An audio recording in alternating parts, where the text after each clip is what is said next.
On voulait, c'est en fait prendre les mêmes chansons qui étaient sur le chapitre 1, puis les mettre dans une version acoustique. Et je pense que ça pourrait être bien qu'on visionne ensemble et qu'on loue ensemble avec la vidéo. Je ne sais pas si vous connaissez le chant J'essaierai encore, que j'ai sorti avec la Chapelle Musique l'automne dernier. Ben, on va peut-être le passer, le diffuser. Si tu vois pas d'inconvénient, Sabrine, non, c'est bon pour toi? Tout ce que tu veux, très cher. Bon, ben c'est parfait. On va faire ça, puis on va commencer en priant, tout simplement. Et est-ce que je pourrais demander à Cyril de prier, s'il te plaît? Est-ce que tu es disponible? J'ai le micro. Ready? Ready to fire? C'est bon, parfait. Prions ensemble. Oui, Père, on est vraiment tellement reconnaissant parce que tu es celui qui nous inspire, celui qui donne la vie, celui qui transmet une créativité du ciel et on veut se connecter à toi dans une intimité renouvelée. On veut puiser en toi la vie, Seigneur, comme des sarments qui sont connectés au cep pour recevoir de ta part, pour être inspirés de toi, pour vivre ce que tu as pour nous, Seigneur. Fais-nous entrer dans une dimension nouvelle d'intimité, de création avec toi, de collaboration avec toi, pour Oui, vivre les projets que tu as en réserve, pour vivre les belles œuvres que tu as en réserve pour nous, Seigneur. On veut se connecter et rien rater. On ne veut pas se dévier et changer de source. On veut puiser en toi la vie et Amen. entrer dans une relation où on puise en toi. Entrer dans une relation où on s'encourage les uns les autres, où on peut être mutuellement Amen. bénis parce que Amen. tu es à l'œuvre dans nos vies, dans l'Église au sens large, et on veut vraiment pouvoir être une bénédiction les uns pour les autres, montrer notre amour les uns pour les autres, qui rend gloire à ton nom, Seigneur. Que ce Oui, soir, tu puisses toucher nos cœurs, tu puisses oui, être honoré dans tous nos partages, dans tout ce qu'on va vivre, et que oui. toi seul, tu puisses recevoir toute la gloire de nos cœurs, de nos vies, de nos actions, de tout ce qu'on fait, de tout ce qu'on dit. Alors, prends en gloire, Seigneur. On veut vraiment te remettre cette soirée, qu'elle soit productive, qu'elle porte un bon fruit, et que tu bénisses Seb dans tout ce qu'il va nous partager, que ta gloire repose sur nous parce qu'on a tellement besoin de toi, on n'est rien sans toi. Que la gloire te revienne à tout jamais. Amen. Amen. Amen. Je dis Amen à cette prière. Merci beaucoup, Cyril. Euh, on va adorer Dieu ensemble. On va faire comme si on était dans un groupe, tout le monde ensemble là. Et je vais vous partager mon écran maintenant. Ça me prendrait d'avoir le partage d'écran, s'il vous plaît. Je pense, Cyril, je te vois faire les allées-venues entre... Très bien. Parfait. J'imagine que je vais voir apparaître le co-host sur l'écran. J'aurais dû le demander avant, je suis désolé. Parfait, super, merci beaucoup. Je partage ici, c'est parti. Je pense que vous allez l'entendre. J'espère.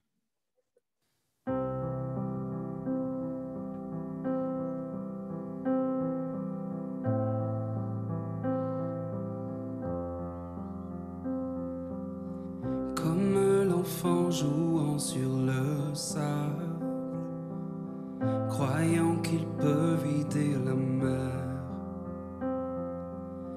Je me tiens devant l'inexprimable, l'amour plus grand que l'univers.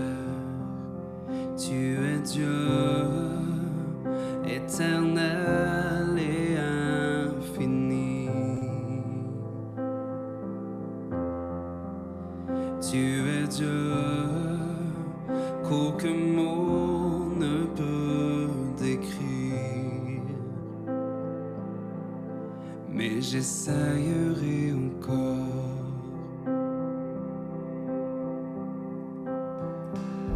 Qui saurait dessiner ta grandeur? Qui pourrait dire ta beauté? Des millions d'anges louent ta splendeur, mais tu te plais à m'écouter. Tu es Dieu, éternel et infini. Tu es Dieu.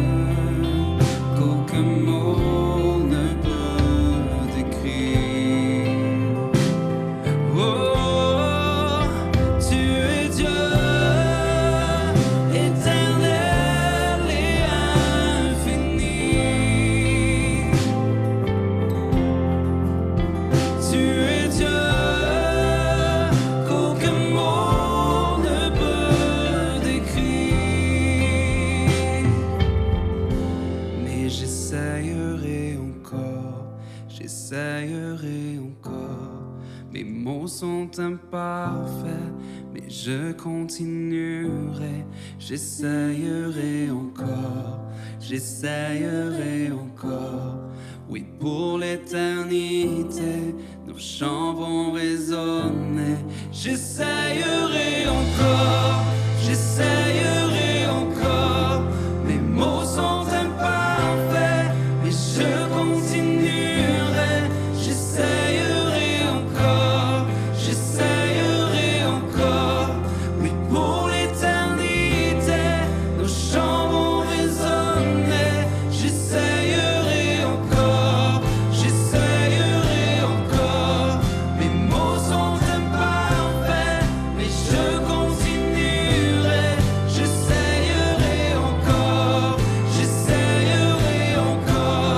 Oui, pour l'éternité, nos chants vont résonner. J'essayerai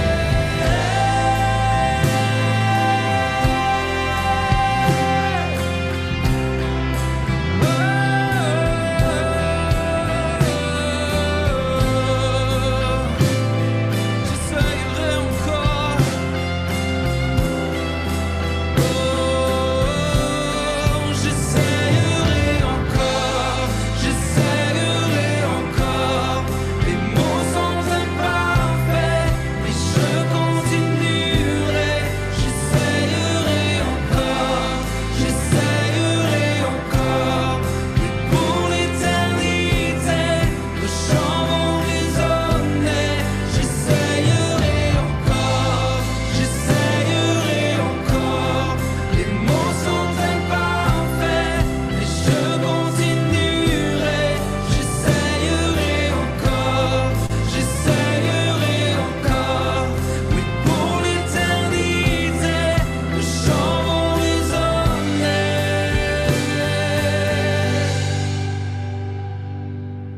Dieu que ma pensée ne peut cerner, mes mots s'épuisent à te saisir.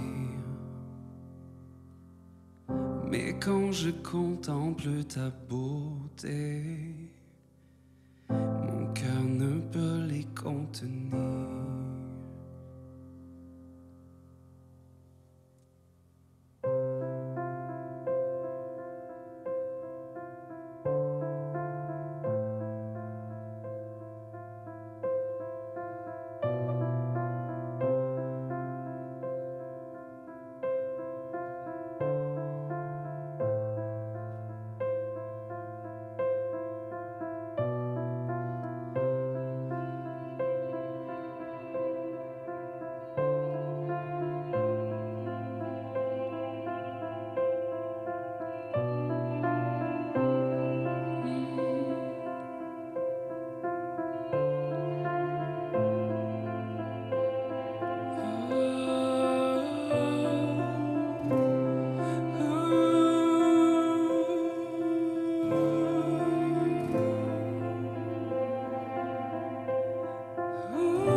Amen.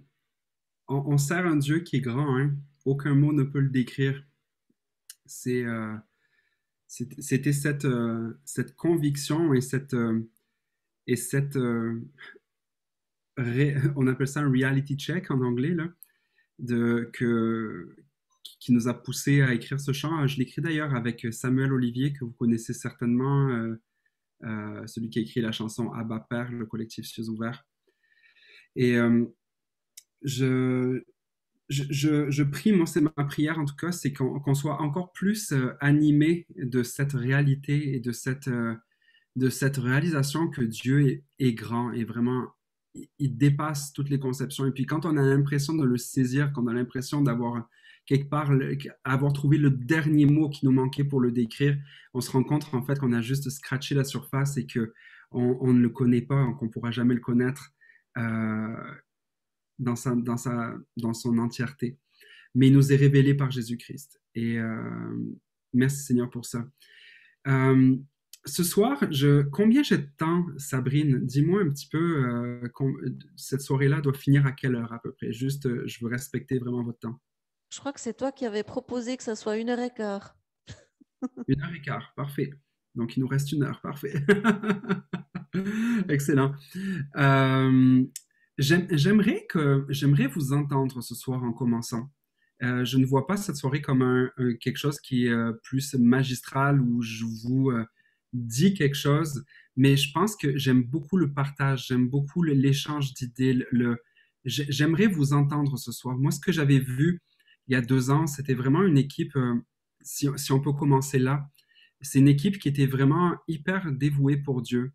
Je sentais qu'il y avait un amour pour Dieu, vraiment qui était évident. Je le sentais le dimanche matin dans la louange, quand on a vécu ces moments, j'ai vraiment senti quelque chose. Il se passe de quoi? Je sens qu'il y a des gens qui aiment Dieu vraiment. Et j'ai senti beaucoup de potentiel aussi, beaucoup d'écoute, beaucoup de volonté d'aller de l'avant de votre part, de la part de l'équipe. Et je bénis Dieu pour ça. Je bénis Dieu aussi pour les leaders que vous avez, Sabrine, Cyril. Honnêtement, là, dans les conversations que j'ai eues il y a 1 mois et demi à peu près avec eux, on sent vraiment une passion pour Dieu qui est évidente, une passion pour son Église, une passion pour vous aussi. C'est une écoute, un réel souci de voir vraiment cette famille que vous portez, que vous formez, et cette équipe en fait que vous êtes, de la voir vraiment progresser, aller plus loin, progresser chacun dans votre appel, dans votre... Ils sont vraiment là pour vous, et moi ça, je bénis Dieu, et je crois qu'on peut être reconnaissant en fait d'avoir que vous ayez des leaders comme ça. Vous savez, j'ai la chance de pouvoir côtoyer beaucoup de communautés, des églises, des leaders, et je me rends compte en fait que c'est pas tout le monde qui est bien servi comme vous l'êtes, dans le sens où des fois, vous savez, dans la majorité des églises, c'est qui a l'air d'être le plus doué, ou alors qui chante peut-être un petit peu le moins faux possible, qui va leader l'équipe. Et ce que je m'aperçois en fait, c'est qu'il y a beaucoup de choses qui sont faites broche à foin des fois. On appelle ça broche à foin chez nous, quand c'est fait à la va-vite. Et je me rends compte en fait que c'est pas la réalité chez vous. Il y a vraiment un grand souci, une ferveur qui est là. Et merci. Puis je pense qu'on peut les applaudir ensemble. Est-ce que je peux entendre un applaudissement? Yes. J'aimerais commencer en faisant, je ne sais pas si vous connaissez le SWOT, S-W-O-T. C'est quand on cherche un petit peu à évaluer là où nous en sommes et puis là où nous voulons aller, on fait souvent ce rapport-là, c'est d'établir ce que sont les forces de l'équipe, les forces que nous vivons de bien, les faiblesses aussi, les opportunités et les menaces qui sont contre nous. Et j'aimerais qu'on prenne, on ne va pas prendre l'heure au complet pour le faire, mais j'aimerais peut-être qu'on prenne 1 demi-heure, en tout cas, bien correctement, pour pouvoir échanger là-dessus, pour avoir votre pouls, pour savoir qu'est-ce que vous identifiez. Vous savez, je ne suis pas là pour vous dire quoi faire. Au contraire, je crois en fait que vous avez toutes les choses en main, toutes les clés en main pour pouvoir aller plus loin. Moi, je veux être juste ce soir un catalyseur pour vous aider dans ce processus-là. Vous savez, un catalyseur, en chimie, c'est un ingrédient chimique qui favorise une relation, une réaction chimique mais qui ne se retrouve pas dans l'équation finale. C'est-à-dire que s'il n'est pas là, il va pas y avoir la réaction chimique qui va se passer, mais la beauté du catalyseur, c'est qu'il n'est pas là à la fin. Et moi, pour moi, ce soir, c'est ça mon but, c'est d'être un catalyseur, c'est pour vous aider ensemble à, à, à trouver votre réaction chimique et que le résultat, en fait, soit beaucoup plus grand que si moi j'étais là. Ça marche? Donc, on va premièrement aller sur vos forces. Quelles sont vos forces? Et je veux entendre vraiment tout le monde. Quelles sont vos forces en tant qu'équipe, ce que vous vivez, peu importe. Exprimez-vous, allez-y.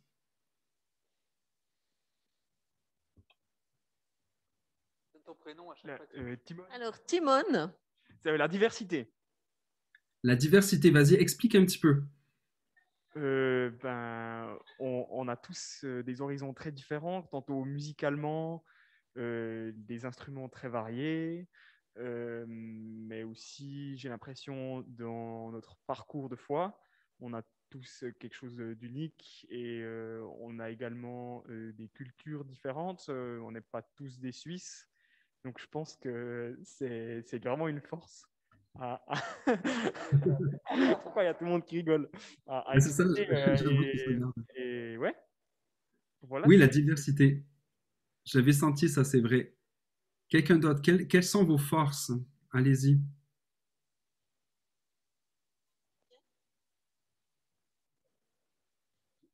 Ouais. Sabrine, je te fais courir, hein.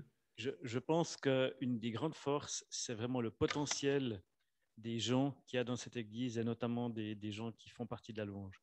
Il y a vraiment un immense potentiel, il y a des talents fantastiques et moi je me réjouis vraiment de la chance qu'on a d'être ensemble pour louer, quoi. Oui, il y a du talent, c'est vrai. Il y a du talent, du potentiel, il y a quelque chose qui est là, c'est vrai.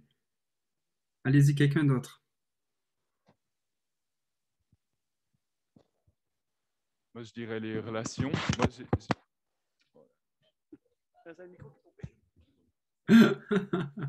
j'ai des souvenirs de soirées où on a fait des répétitions, mais quasiment sans brancher les instruments. Et je dirais que c'est vraiment une force qu'on a pu développer ces derniers temps, des fois voilà, de creuser plus le relationnel, l'intimité, mais sans être axé sur le contenu, mais plutôt sur vraiment expérimenter Dieu en tant que groupe de louanges, par exemple. Waouh, c'est fort ça. Quand tu dis de ne pas brancher les instruments, c'est-à-dire que vous avez juste été là pour passer du temps ensemble, communion ensemble, communion avec Dieu, c'est ça?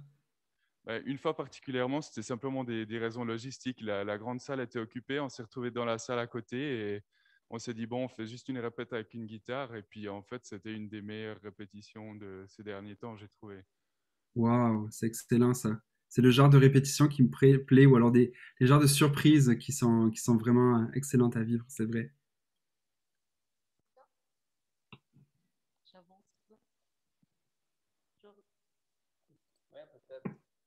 Salut, c'est Georges. Ça va, j'étais la dernière fois quand tu étais Oui, là.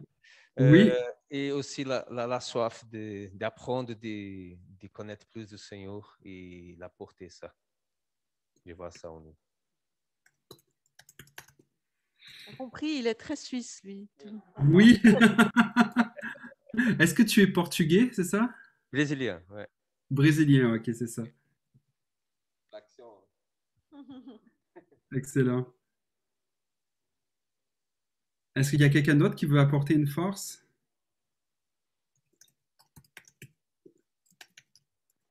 Tabitha, Je suis très suisse, Excellent. mais pas mon prénom. Non, une des forces, je trouve, de la louange du centre de vie, c'est les responsables. Ben, tu l'as déjà dit avant, mais c'est leur envie de toujours aller plus loin, de chercher à percer, de ne pas s'arrêter en fait à ce qu'on a acquis. elle va me faire pleurer.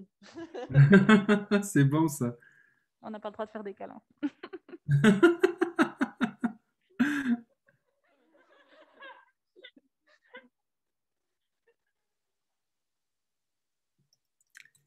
Est-ce qu'il y a quelqu'un d'autre qui veut s'exprimer? Katie, je suis pas suisse. Et puis, et puis je trouve qu'il y a quand même une certaine maturité déjà. Il y a déjà des expériences qui ont été faites. Il y a une base qui est stable et sur laquelle on peut s'appuyer pour continuer de bâtir en fait. Mhm, mhm. C'est bon, c'est important ça. C'est excellent. Fede? Je suis en moitié suisse. Rico? Pour moi, il y a vraiment l'ouverture au Saint-Esprit. Mhm. Quand il fait boum dans la salle, il fait boum dans la salle. Et puis, quand je suis arrivé dans cette église il y a quelques années, c'est le premier truc, la première fois que je suis venu pour un culte d'un dimanche, c'était vraiment ça. J'ai vraiment senti que cet endroit, on pouvait respirer. Je pense qu'on peut encore grandir vraiment dans cette dimension de Saint-Esprit. Tu as vraiment toute la place, puis on est vraiment à ton écoute. Mais c'est vraiment quelque chose qui est déjà installé, qui fait partie de l'identité et c'est vraiment précieux. Wow. Cette cape qu'on peut trouver ailleurs, que j'ai senti ailleurs. Ouais, ça, je l'ai vraiment senti. Hein. Ça, qu'il y a vraiment une grande ouverture à l'œuvre et à la manifestation du Saint-Esprit parmi vous. C'est vraiment quelque chose qui vous caractérise, c'est vrai. Quelqu'un d'autre, c'est bon de se rappeler nos forces. Hein? Ça nous fortifie et ça nous aide à voir ce qui est bon. Des fois, on est trop focusé sur ce qui va moins bien. Hein? Je ne sais pas si vous êtes comme moi, mais c'est bon de faire cet exercice de voir quelles sont nos forces. Est-ce qu'il y a quelqu'un qui voulait rajouter quelque chose là-dessus?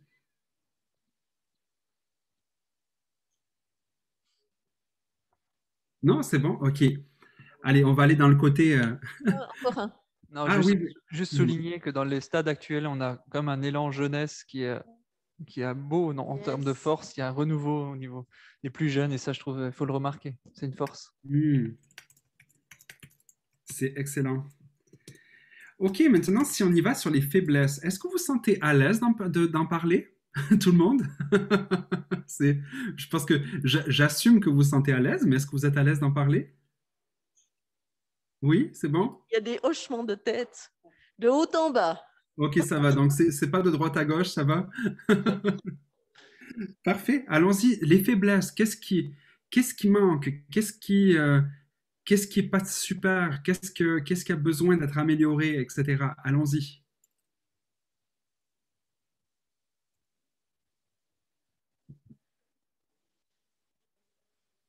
Ben, des fois, donc c'est de nouveau Timon si jamais. Des fois, on fait des répètes, on bosse à fond la technique, enfin, la précision de la musique et tout. Et des fois, on oublie de mettre le Seigneur au centre. Et en tout cas, moi, ça m'arrive. Donc, moi, je vois ça des fois un peu comme une faiblesse ou peut-être pourrait peut-être le mettre du côté des menaces, je sais pas, mais ouais. Mhm. Je veux dire d'être des fois trop focusé sur l'aspect technique, pas assez sur le... Ouais, c'est vrai. Pas être assez centré sur le Seigneur, quoi. Mais oui, c'est important de faire de la bonne musique, mais voilà, faut trouver le bon mélange. Oui. En fait, l'idée derrière ça, si je peux peut-être répondre, c'est que des fois, c'est bon de faire tout le travail justement technique avant, dans la pratique justement, pour faire en sorte d'être très à l'aise au moment où on va être tout le monde sur l'estrade. Une de mes phrases préférées, moi, c'est celui qui se prépare avec agonie va jouer ou va louer avec aisance, et celui qui se prépare avec aisance va louer avec agonie. Ça, j'en ai été témoin, puis je l'ai vécu moi-même. Les fois où je ne suis pas préparé, où je n'ai pas fait tout le travail technique avant, ça se passe beaucoup moins facilement après. Donc, des fois, c'est de travailler très fort en amont pour justement pouvoir vivre quelque chose de plus christocentrique après, moins centré sur notre jeu, nos instruments. D'ailleurs, moi, c'est pas vraiment pour rebondir là-dessus, c'est juste pour te dire, est-ce que tu pourrais garder ça comme étant un temps justement pour discuter et t'attarder après ce temps de SWOT pour nous dire comment est-ce que tu te prépares, quelle est la phase de préparation qui serait utile pour nous aussi, qu'est-ce que tu entends par ce temps de préparer avec agonie? Merci. Ouais, c'est bon, ça, c'est une très bonne question, je la mets sur le parking et puis on y répond tantôt, ouais. Allez-y, une autre faiblesse. Je sais que vous n'en avez pas beaucoup, là, hein? Pas comme moi. Mais... capacité à prendre des risques. Non, pas capacité à prendre des risques, c'est pas ça, mais oser prendre des risques. Je vois un certain confort. Voilà. Ok, vas-y, explique. Développe. Comment ça se manifeste un petit peu, ça? Alors là, il y a beaucoup de réactions, hein? Alors un petit peu de patience. Vas-y, vas-y. C'est quoi la réaction? C'est parce qu'on est US. Je dois dire ça? Qu'est-ce que j'ai pas compris? Ah, des compléments. OK. Ouais, c'est ça. Explique un petit peu comment ça se manifeste, tout ça. Je comprends.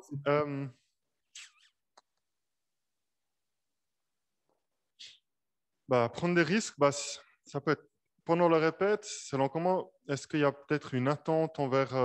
Oh non, je suis en train d'accuser mes gaillards. Non. Est-ce qu'il y a peut-être une attente envers la personne qui conduit ou alors est-ce qu'il y a des rôles qui s'installent, qui sont figés et selon comment on se permet peut-être pas d'exprimer, est-ce que c'est le Seigneur qui nous inspire? Un chant qui nous donne les paroles, mais peut-être la première parole de la phrase et puis du coup on ne se lance pas. Moi, je vois personnellement qu'il y a vraiment un défi à se lancer. C'est comme si on a besoin de confirmation, de gens qui nous disent oui, c'est bien.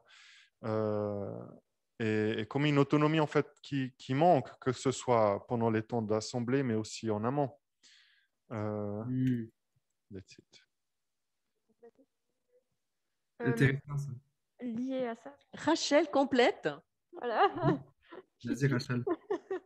Non, un peu du coup dans la continuité, je pense que quelque chose qu'on peut travailler plus, c'est de ne pas s'arrêter quand il y a eu un problème, qui est quelque chose que je trouve on a tendance à faire beaucoup, c'est de rester un peu assis sur un échec, entre guillemets, et de traîner ça avec nous un peu tout le temps. Et puis, à tel point que des fois, ça nous fait perdre de vue les choses qui se sont passées, parce qu'il y a quand même des choses qui se sont passées, des choses puissantes souvent, et ça nous fait un peu effacer tout cet aspect-là. Est-ce que tu parles de quelque chose qui arrive pendant un moment, par exemple, de louange, un moment collectif, ou alors tu parles de choses plus grandes que ça en général? Non, je dirais, enfin, que ce soit un bug technique ou quelque chose dans l'ambiance générale, mais juste un bug, on peut dire qu'il a été déclenché par quelque chose de spirituel ou quelque chose de matériel, mais de pas ça. Je vois ce que tu veux dire. Des fois, peut-être de se laisser intimider comme ça et puis de ne pas trouver le ressort pour dire, on laisse ça derrière et puis on avance, c'est ça? Oui. Ça peut atteindre, hein. Moi, j'ai vécu vraiment, honnêtement, là, j'ai vécu des fois des services de louange où tout allait pas bien, là. Mais vraiment, tout allait pas bien. Je pense qu'une fois, ça, c'en était une bonne. J'étais mis à l'horaire pour faire une réunion de prière un mercredi soir et je pense que c'était Luc Dumont qui prêchait d'ailleurs cette soirée-là, puis moi je faisais la louange et j'étais tout seul à la guitare, mais vraiment tout seul. J'ai pas de musicien derrière moi, j'ai pas personne pour me backer si jamais il y a quelque chose qui va mal, et comme par hasard, ça commence à vraiment aller mal. Et à ce moment-là, en fait, ce qui s'est passé, c'est qu'il y a une corde, le classique, une corde de ma guitare acoustique qui a pété. Et que tous ceux qui sont guitaristes savent que quand il y a une corde qui pète, en principe, ta guitare est complètement désaccordée. Je n'ai pas une deuxième guitare à côté, il n'y a personne qui a une deuxième guitare, et je continue de peine et de misère à essayer de continuer. Et là, croyez-le ou non, il y a une deuxième corde qui a pété sur ma guitare. Je me suis ramassé avec 4 cordes sur 6. Je priais pour l'enlèvement de l'église à ce moment-là, laisse-moi vous dire. Seigneur, s'il y a un bien moment où tu devrais revenir, c'est celui-ci. Et ça a été très difficile après pour moi pour me remettre dedans.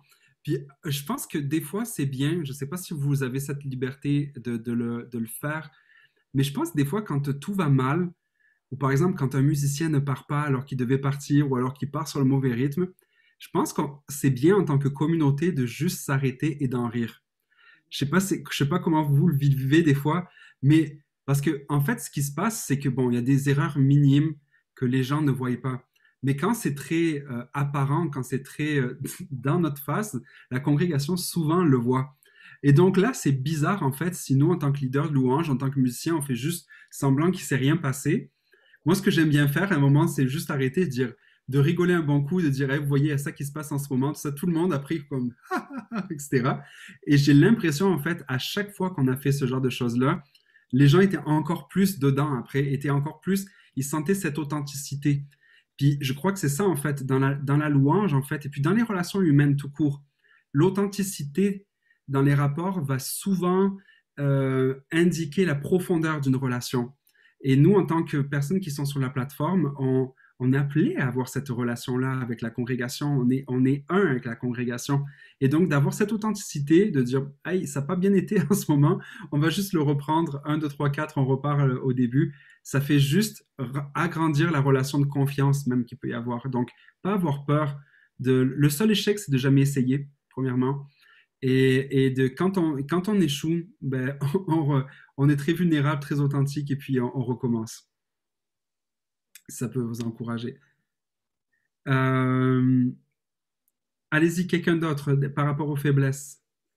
Moi, j'en aurais une, en tout cas, c'est la difficulté de gérer les différentes visions ou impulsions entre peut-être plusieurs leaders, notamment par exemple la présidence, la louange ou l'orateur.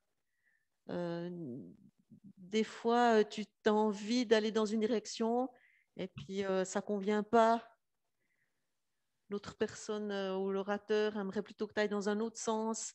Et puis comment être disponible à l'écoute et puis bien vivre ça, en fait. Puis pas être frustré à la fin ou se critiquer parce que on se dit « Oh, mais moi j'ai senti ça, puis l'autre autre chose, etc. » Est-ce qu'il y a des... Je sais qu'une des grandes forces des Suisses, c'est le côté très collégial, donc, et le sens du consensus, d'avoir justement des réflexions ensemble, de parler ensemble, d'arriver à... Est-ce qu'il y a des lignes claires de qui prend les décisions dans votre liturgie, en fait, dans vos dimanches, quand vous vous rassemblez? Qui a la direction, qui a la présidence, tout ça, et qui a l'autorité d'apporter ces choses-là? Est-ce que ça, c'est clair?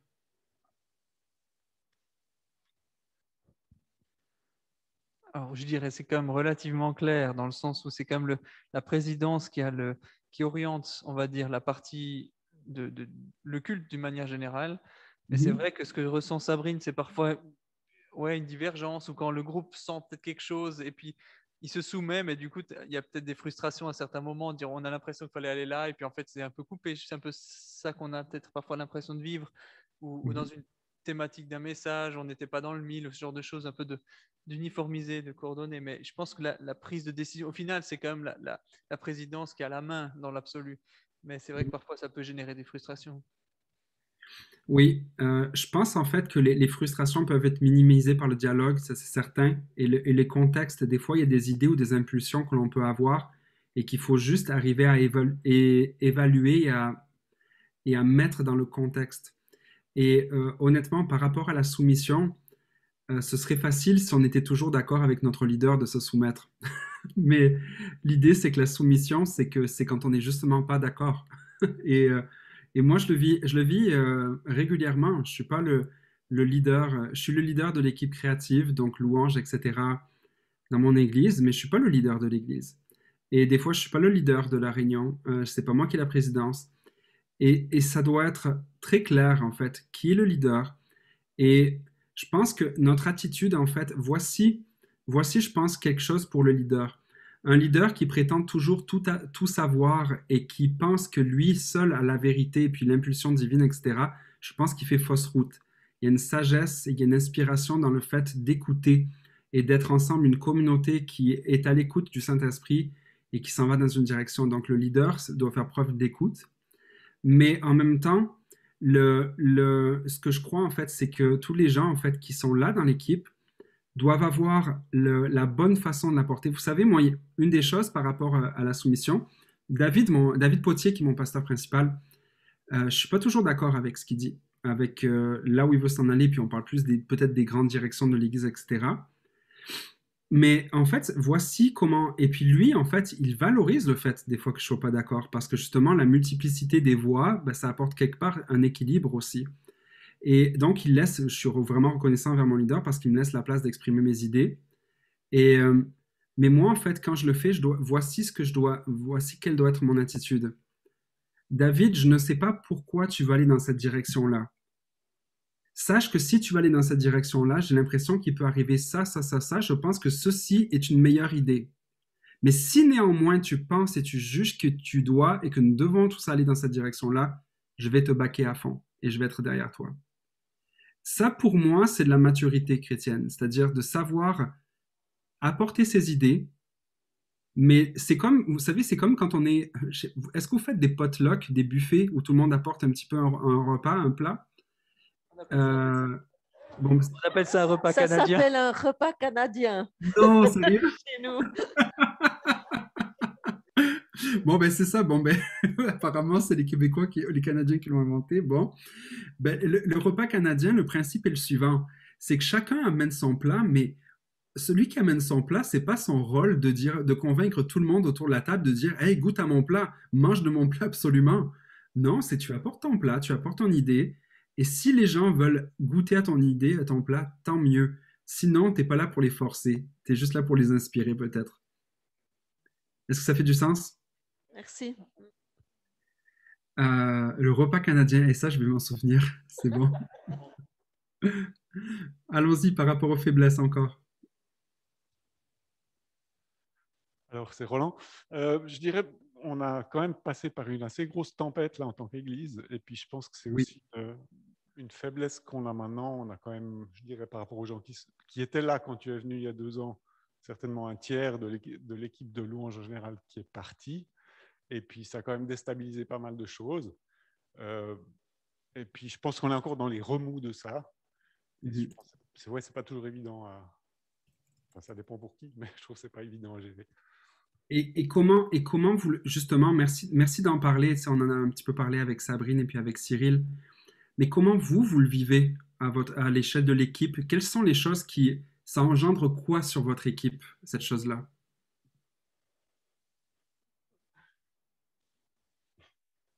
C'est compliqué, mais bah, je dirais surtout une certaine tristesse à mon niveau.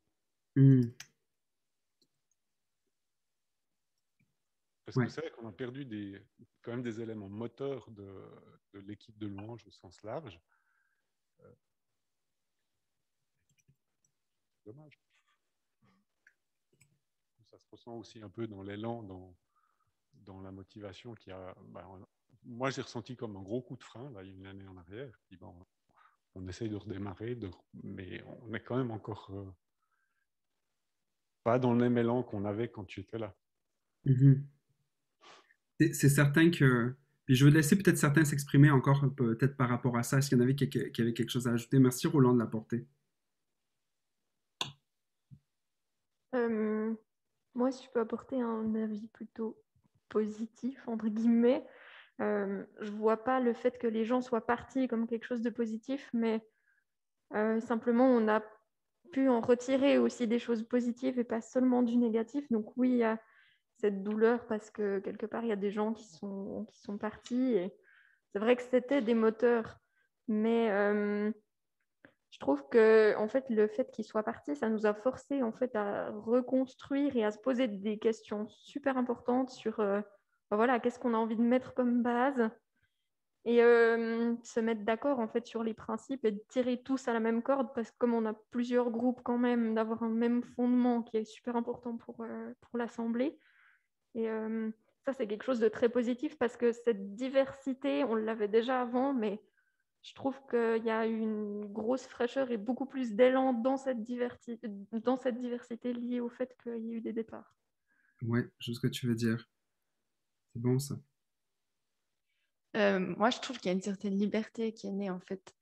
On s'est reposé de nouvelles questions comme Rachel l'a dit et puis j'ai vraiment l'impression qu'on a aussi réalisé qu'il y a des choses peut-être qui étaient avant qui étaient très cadrées et en fait c'était pas forcément toujours nécessaire et du coup moi je trouve qu'il y a un nouvel élan qui est né dans la liberté. Voilà. C'était Katiane, fiancée à Joachim qui est à la technique, mais il est trop pour que tu le vois. Salut Joachim. Félicitations. La caméra a bougé, c'est bon. Félicitations.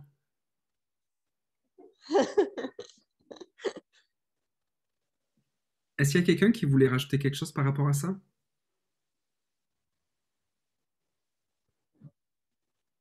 C'est sûr qu'on partage beaucoup une tristesse, c'est clair, ça reste toujours un peu présent quand on a un moment de louange comme tu l'as passé au début. ça m'émeut parce qu'il y a des personnes qui ont aussi du talent, qui sont plus avec nous, et puis moi, ça m'affecte, tu vois. Mais en même temps, je sens cet élan nouveau qui arrive, je sens quelque chose de frais. Donc, c'est sûr, au fond du cœur, il y a des amitiés, des talents qui sont plus là. Mais je veux garder les yeux fixés sur Dieu en me disant, mais ça permet effectivement un nouvel élan, une nouvelle liberté, quelque chose de frais qui peut venir, qu'on avait peut-être verrouillé sans le faire exprès, mais qui était peut-être plus possible avant. Donc, c'est mitigé dans les deux sens. Mais côté pratique, effectivement, j'ai l'impression qu'il y a des talents musicaux qui sont quand même en moins. Et ça, je pense, c'est quand même une faiblesse actuelle. Je pense qu'on a, sans nous dénigrer, mais moi, je m'inclus vraiment là-dedans, je pense qu'on plafonne un peu techniquement. On a des guitares électriques en moins qui mettaient du peps. Il y a des instruments qui étaient vraiment là pour tracter. Et puis, du coup, ouais, il faut qu'on renforce, mais ça va venir. Oui, exactement. Je pense, honnêtement, j'étais vraiment... le mot s'est vraiment affecté quand j'ai appris qu'il s'était passé ça au sein de votre équipe. Et moi, ce que je vois en fait là, c'est comme j'ai l'impression que c'est un deuil en fait. Comme perdre une personne qui est très chère. Il y a différentes phases dans le deuil, hein. Il y a une phase de déni, il y a une phase de colère, une phase de tristesse. Il y a d'autres phases aussi, les grands pourquoi, etc. Et je pense en fait que ce que vous vivez là en ce moment, c'est sain. C'est sain. Roland, tu parlais de tristesse. Je pense que d'autres personnes ont regardé de l'avant et puis disaient, ben, il y a du positif dans tout ça. Et je pense en fait que c'est correct ensemble que vous le viviez, que vous le processiez de cette façon-là et de le vivre quelque part comme un deuil. Vous parliez on a perdu des personnes, je veux dire, c'est des relations, là, c'est des relations de beaucoup d'années pour certains qui sont là, qui ne sont plus là maintenant. Toutes les questions aussi qui sont sous-jacentes, de l'idée de se sentir trahi aussi peut-être. Et moi, ce que je crois en fait en ce moment, c'est que vous avez l'opportunité, puis je pense d'ailleurs que dans ce que j'ai entendu de Sabrine et de Cyril, c'est que vous l'avez bien vécu ensemble et vous le vivez bien ensemble. Il y a l'espace pour parler, il y a l'espace pour apporter son état d'âme, ses états d'âme, et je crois en fait que c'est sain de le vivre de cette façon-là. Ce que je crois aussi, puis c'est peut-être là aussi que je vais aller sur mon partage, c'est je crois qu'il y a quelque chose dans le futur, il y a l'espoir, il y a l'espérance. Et il faut se rattacher à toutes ces choses-là. On ne reste pas indéfiniment dans le deuil. On perd une personne, ou on perd des gens pour la vie, mais le deuil n'est pas quelque chose que l'on fait à vie. Et c'est ça, juste vous dire que je suis vraiment avec vous là-dedans. Je prie pour vous, vraiment. Je prie pour vous, j'ai prié pour vous du jour numéro 1 où je l'ai appris. Et c'est pour ça aussi que je suis là avec vous aujourd'hui. C'est pour qu'on voie ensemble comment, justement, c'est quoi la suite? C'est quoi la suite? Comment on peut rêver encore à nouveau ensemble? Et justement, c'est ça qui m'amène au troisième point. Est-ce que Sabrine, dis-moi, est-ce que tu te sentirais à l'aise qu'on aille qu'on déborde d'un quart d'heure, parce que là, je regarde mon timing, et qu'on fasse 1h30 au lieu d'1h15? Est-ce que vous êtes d'accord, tout le monde? Oui? C'est bon? Oui. Ok, c'est bon, c'est unanime. Parfait. Les opportunités. Si on parle des opportunités, qu'est-ce qu'il a? Attends, peut-être juste, si Vas-y. quelqu'un avait envie de partir, il peut partir quand Ah même. oui, bien sûr, bien sûr. Je retiens personne, de toute façon, je peux pas. Voilà. Ouais. Ou doit aller faire pipi vite parce qu'il n'y a pas la pause. Oui, c'est ça. Ok, c'est bon. Donc, qui voudrait se lancer sur les opportunités? Qu'est-ce que vous voyez de positif qui pourrait arriver? C'est quoi qui est...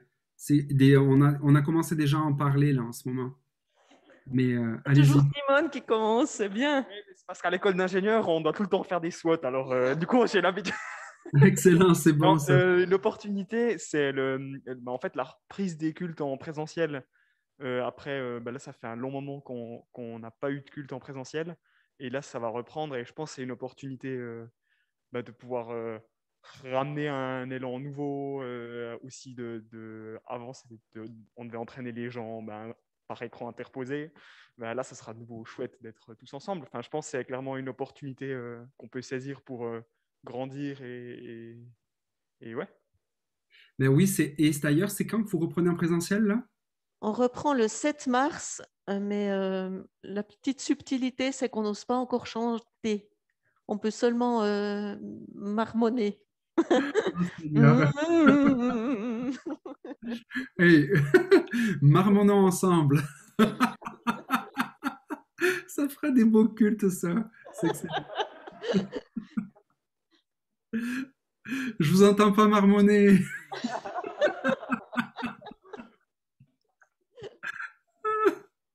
C'est excellent. Mais oui, la reprise du présentiel, honnêtement, vous êtes très chanceux. Nous, ça fait, mon église, là, la chapelle, ça fait quasiment un an maintenant. Le 11 mars, ça va faire un an qu'on ne s'est pas rassemblés. On a eu juste 2 dimanches dans l'année où on a comme pu réouvrir, et puis c'était pour 200 personnes à peu près à chaque fois, et puis hop, on a été fermé à nouveau. Et je trouve que, je veux dire, la louange, l'adoration, et puis c'est ça en fait, j'en suis, c'est une pensée que j'ai lue il n'y a pas longtemps. C'est notre rôle en tant que leader de louange ou en tant que musicien, ce n'est pas d'attirer l'attention sur nous, vous le savez, je pense que ça, vous le savez. Puis il y a une image, en fait, qui est vraiment très forte dans ce sens-là. C'est que, pour moi, en fait, je compare une célébration un culte ensemble à un mariage. Il peut y avoir de la musique dans un mariage, mais le point d'attention d'un mariage, ce n'est pas la musique, c'est le marié et la mariée. Et même si on peut apprécier la musique, même si on peut se régaler à l'écoute des musiciens, le point central, c'est que les musiciens ne sont pas là pour qu'on le regarde, ils sont là pour que les gens regardent les mariés. Et pour moi, en fait, c'est ça, notre rôle, c'est d'être des facilitateurs dans cette relation entre l'époux et l'épouse, entre l'Église et Jésus-Christ, de ne pas attirer l'attention à nous. Et puis, quelque part, j'ai l'impression qu'en ce moment, il manque vraiment la mariée dans l'équation. C'est-à-dire, la mariée est derrière l'écran, on ne la voit pas. Et de pouvoir vivre à nouveau ces moments-là, j'ai l'impression que notre joie va être complète, là. Même si c'est marmonné, même si la mariée va marmonner, au moins, il va y avoir la mariée. Et ça, je trouve que c'est vraiment, c'est réjouissant. Et puis, je me réjouis vraiment pour vous, que vous puissiez reprendre comme ça. Belle opportunité. Quelqu'un d'autre?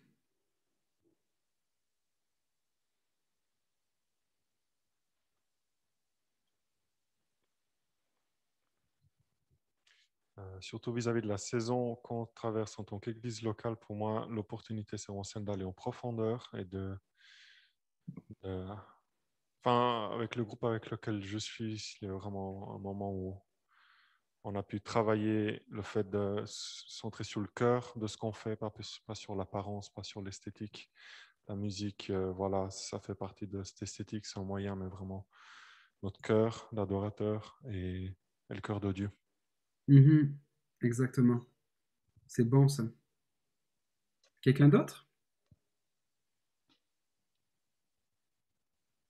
L'opportunité, à mon sens aussi, c'est de pouvoir se donner les moyens d'essayer peut-être autre chose et puis de changer et de ne pas rester forcément sur nos acquis, mais d'explorer peut-être des nouveaux éléments et comme Fedel vient de le dire, d'aller peut-être plus en profondeur dans certaines directions dans lesquelles on ne serait peut-être pas allé si on n'avait pas vécu ce qu'on a vécu. C'est bon, ça. Donc, quand on parle d'essayer autre chose, vous le pensez en termes de profondeur, d'aller vivre quelque chose de plus intense ou plus profond au niveau spirituel, c'est bien ça? Alors, il y a le côté spirituel, effectivement, plus en profondeur, plus intense, mais il n'y a pas que le côté spirituel, je dirais peut-être des formes de louange. Là, typiquement, on va recommencer en présentiel, mais on va avoir des cultes différents et des cultes où la louange sera peut-être un peu différente aussi. Et ça, je trouve que c'est réjouissant parce que ça nous permet peut-être de voir qu'est-ce qui correspond à la saison qu'on vit maintenant. En fait, on aura 2 salles. Une salle qui continue comme d'habitude avec le live pour ceux qui ne seront pas là, parce qu'on peut être que 50 dans une salle. Ouf. Et dans une autre salle, on aura aussi la place pour 50 personnes, mais avec un groupe de louanges restreint, 2-3 personnes. Et la mise aussi en pratique ou en exercice de nouvelles personnes qui n'ont peut-être pas eu l'occasion de l'idée la louange, mais qui se mettent en route. Oh, c'est excellent ça. Donc, en fait, ça vous donne une place pour la formation et pour faire en sorte que tes personnes step up. C'est excellent ça. C'est très bien pensé, vraiment. Chapeau, vraiment. C'est beau, ça, belle opportunité. Donc, une opportunité d'essayer des nouvelles choses, une opportunité de former des nouvelles personnes. Moi, j'en retire personnellement, là, depuis 1 an, on en a parlé un petit peu avec Sabrine et Cyril la dernière fois, mais toutes même mes conceptions d'un moment de louange ensemble, etc., là, ça me fait revenir encore plus à l'essentiel, les questions, les pourquoi, puis je pense que vous les avez abordées en équipe aussi. Mais en fait, cette période-là, pour moi, c'est comme un reset, c'est de se dire, OK, qu'est-ce qui est important? Qu'est-ce qui est important? Comment on peut repartir dans une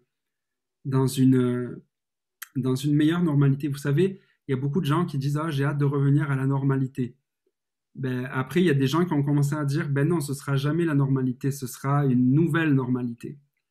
Moi, ce que j'ai le goût de dire, c'est qu'on doit revenir à une meilleure normalité. Quelque chose qui est meilleur encore. Il y a une possibilité de faire, peut-être pas table rase, parce que des fois, table rase, c'est qu'on jette un petit peu le bébé avec l'eau du bain.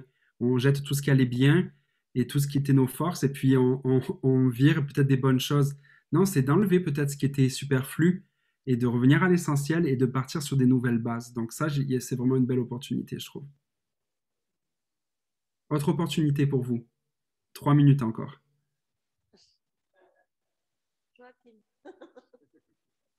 Joachim, waouh. Sur son arbre perché. Waouh. Il est motivé, hein? Il est vraiment motivé. Ah, c'est clair. C'est vrai qu'une opportunité, comme on l'a dit beaucoup, c'est le fait qu'il y a eu une nouvelle place où on a pu, comment dire, cette place, en fait, justement, elle était prise par quelqu'un d'autre qui prenait justement peut-être trop la place et qui ne laissait pas assez de liberté pour les autres, mais bien pour une nouvelle idée. Et du coup, je suis un peu essoufflé. C'est le masque, c'est clair. Et puis du coup, en fait, ça a permis beaucoup de pouvoir, nous les jeunes, qu'on puisse investir parce qu'il y avait moins cette contrainte qui était un peu presque oppressante, je dirais. Et ouais, justement, il fallait que ça soit parfait ou que ça soit très pur, en fait, avoir un son pur ou bien une vidéo pure d'une qualité incroyable. Et du coup, le fait de pouvoir avoir ce renouveau nous a permis de nous permettre l'erreur, entre guillemets.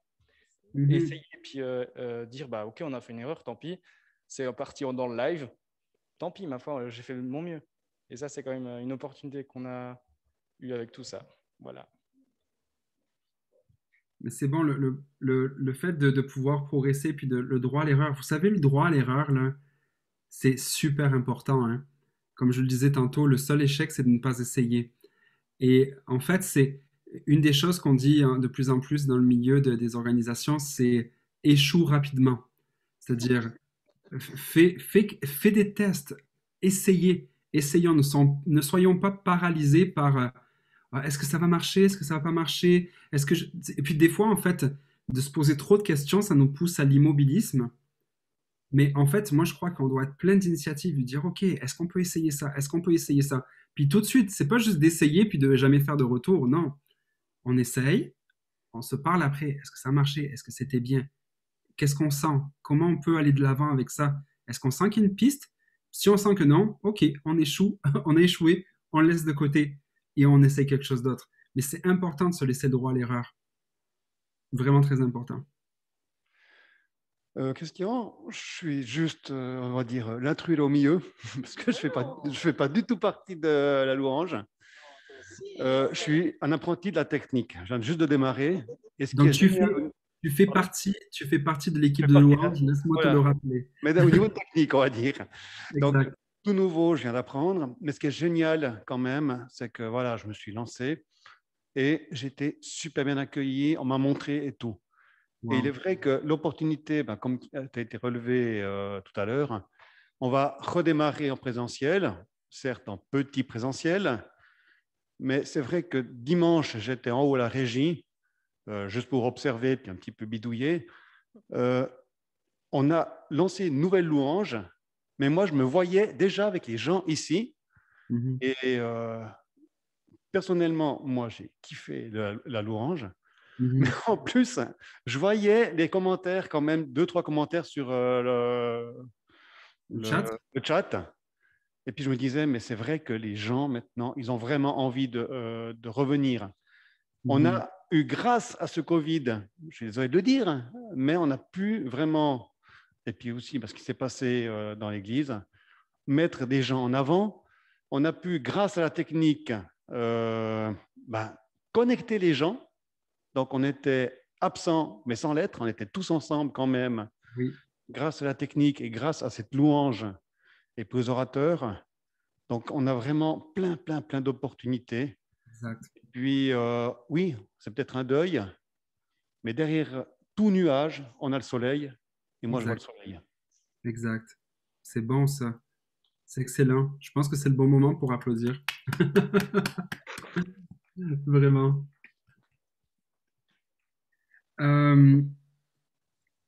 Honnêtement, je trouve est-ce qu'il y a quelqu'un qui voulait rajouter quelque chose par rapport aux opportunités? Je trouvais que ça rappait très bien parce que tout ça, mais est-ce qu'il y a quelqu'un d'autre qui a quelque chose à rajouter?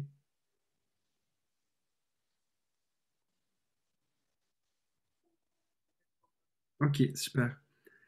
Il y a quelque chose de bon, hein, de partager comme ça ensemble, hein, de se rappeler nos forces, de voir quels sont les vilains qui stressent face à nous. Et de se dire en même temps d'être stimulé dans notre foi à regarder quelles sont les opportunités. Puis ce que j'avais vraiment à cœur de vous apporter ce soir, c'est déjà qu'on ait ces moments-là. Puis j'ai pris plein de notes, puis je pourrais peut-être les envoyer à Cyril et Sabrine de ce qui a émergé, mais je crois vraiment qu'il y a des bonnes pistes dans tout ce que vous avez dit. Et moi, ce que je voulais vous apporter, c'est pour ceux qui ont leur Bible, on va lire dans Habakkuk. Vous savez, c'est dans l'Ancien Testament. Habakkuk, chapitre 2, versets 1 à 4.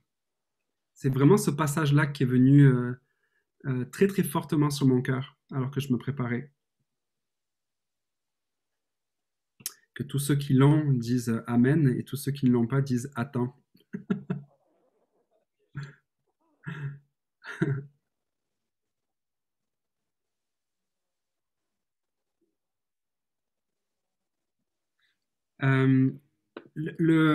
Je vais juste vous... Bon, on va lire le texte et puis après, on va parler du contexte. Habakkuk, chapitre 2, versets 1 à 4. Je lis dans la version Parole de vie parce que j'aime beaucoup cette version. Elle est un petit peu moins pour l'exégèse, mais elle est un petit peu plus pour comprendre le sens du texte. Je lis. Moi, je veux rester à mon poste de garde. Je resterai debout sur le mur de défense. J'attendrai pour savoir ce que Dieu me dira et comment il répondra à mes plaintes. Alors le Seigneur m'a répondu, « Écris ce que je te fais connaître. Écris-le clairement sur des tablettes pour qu'on le lise facilement.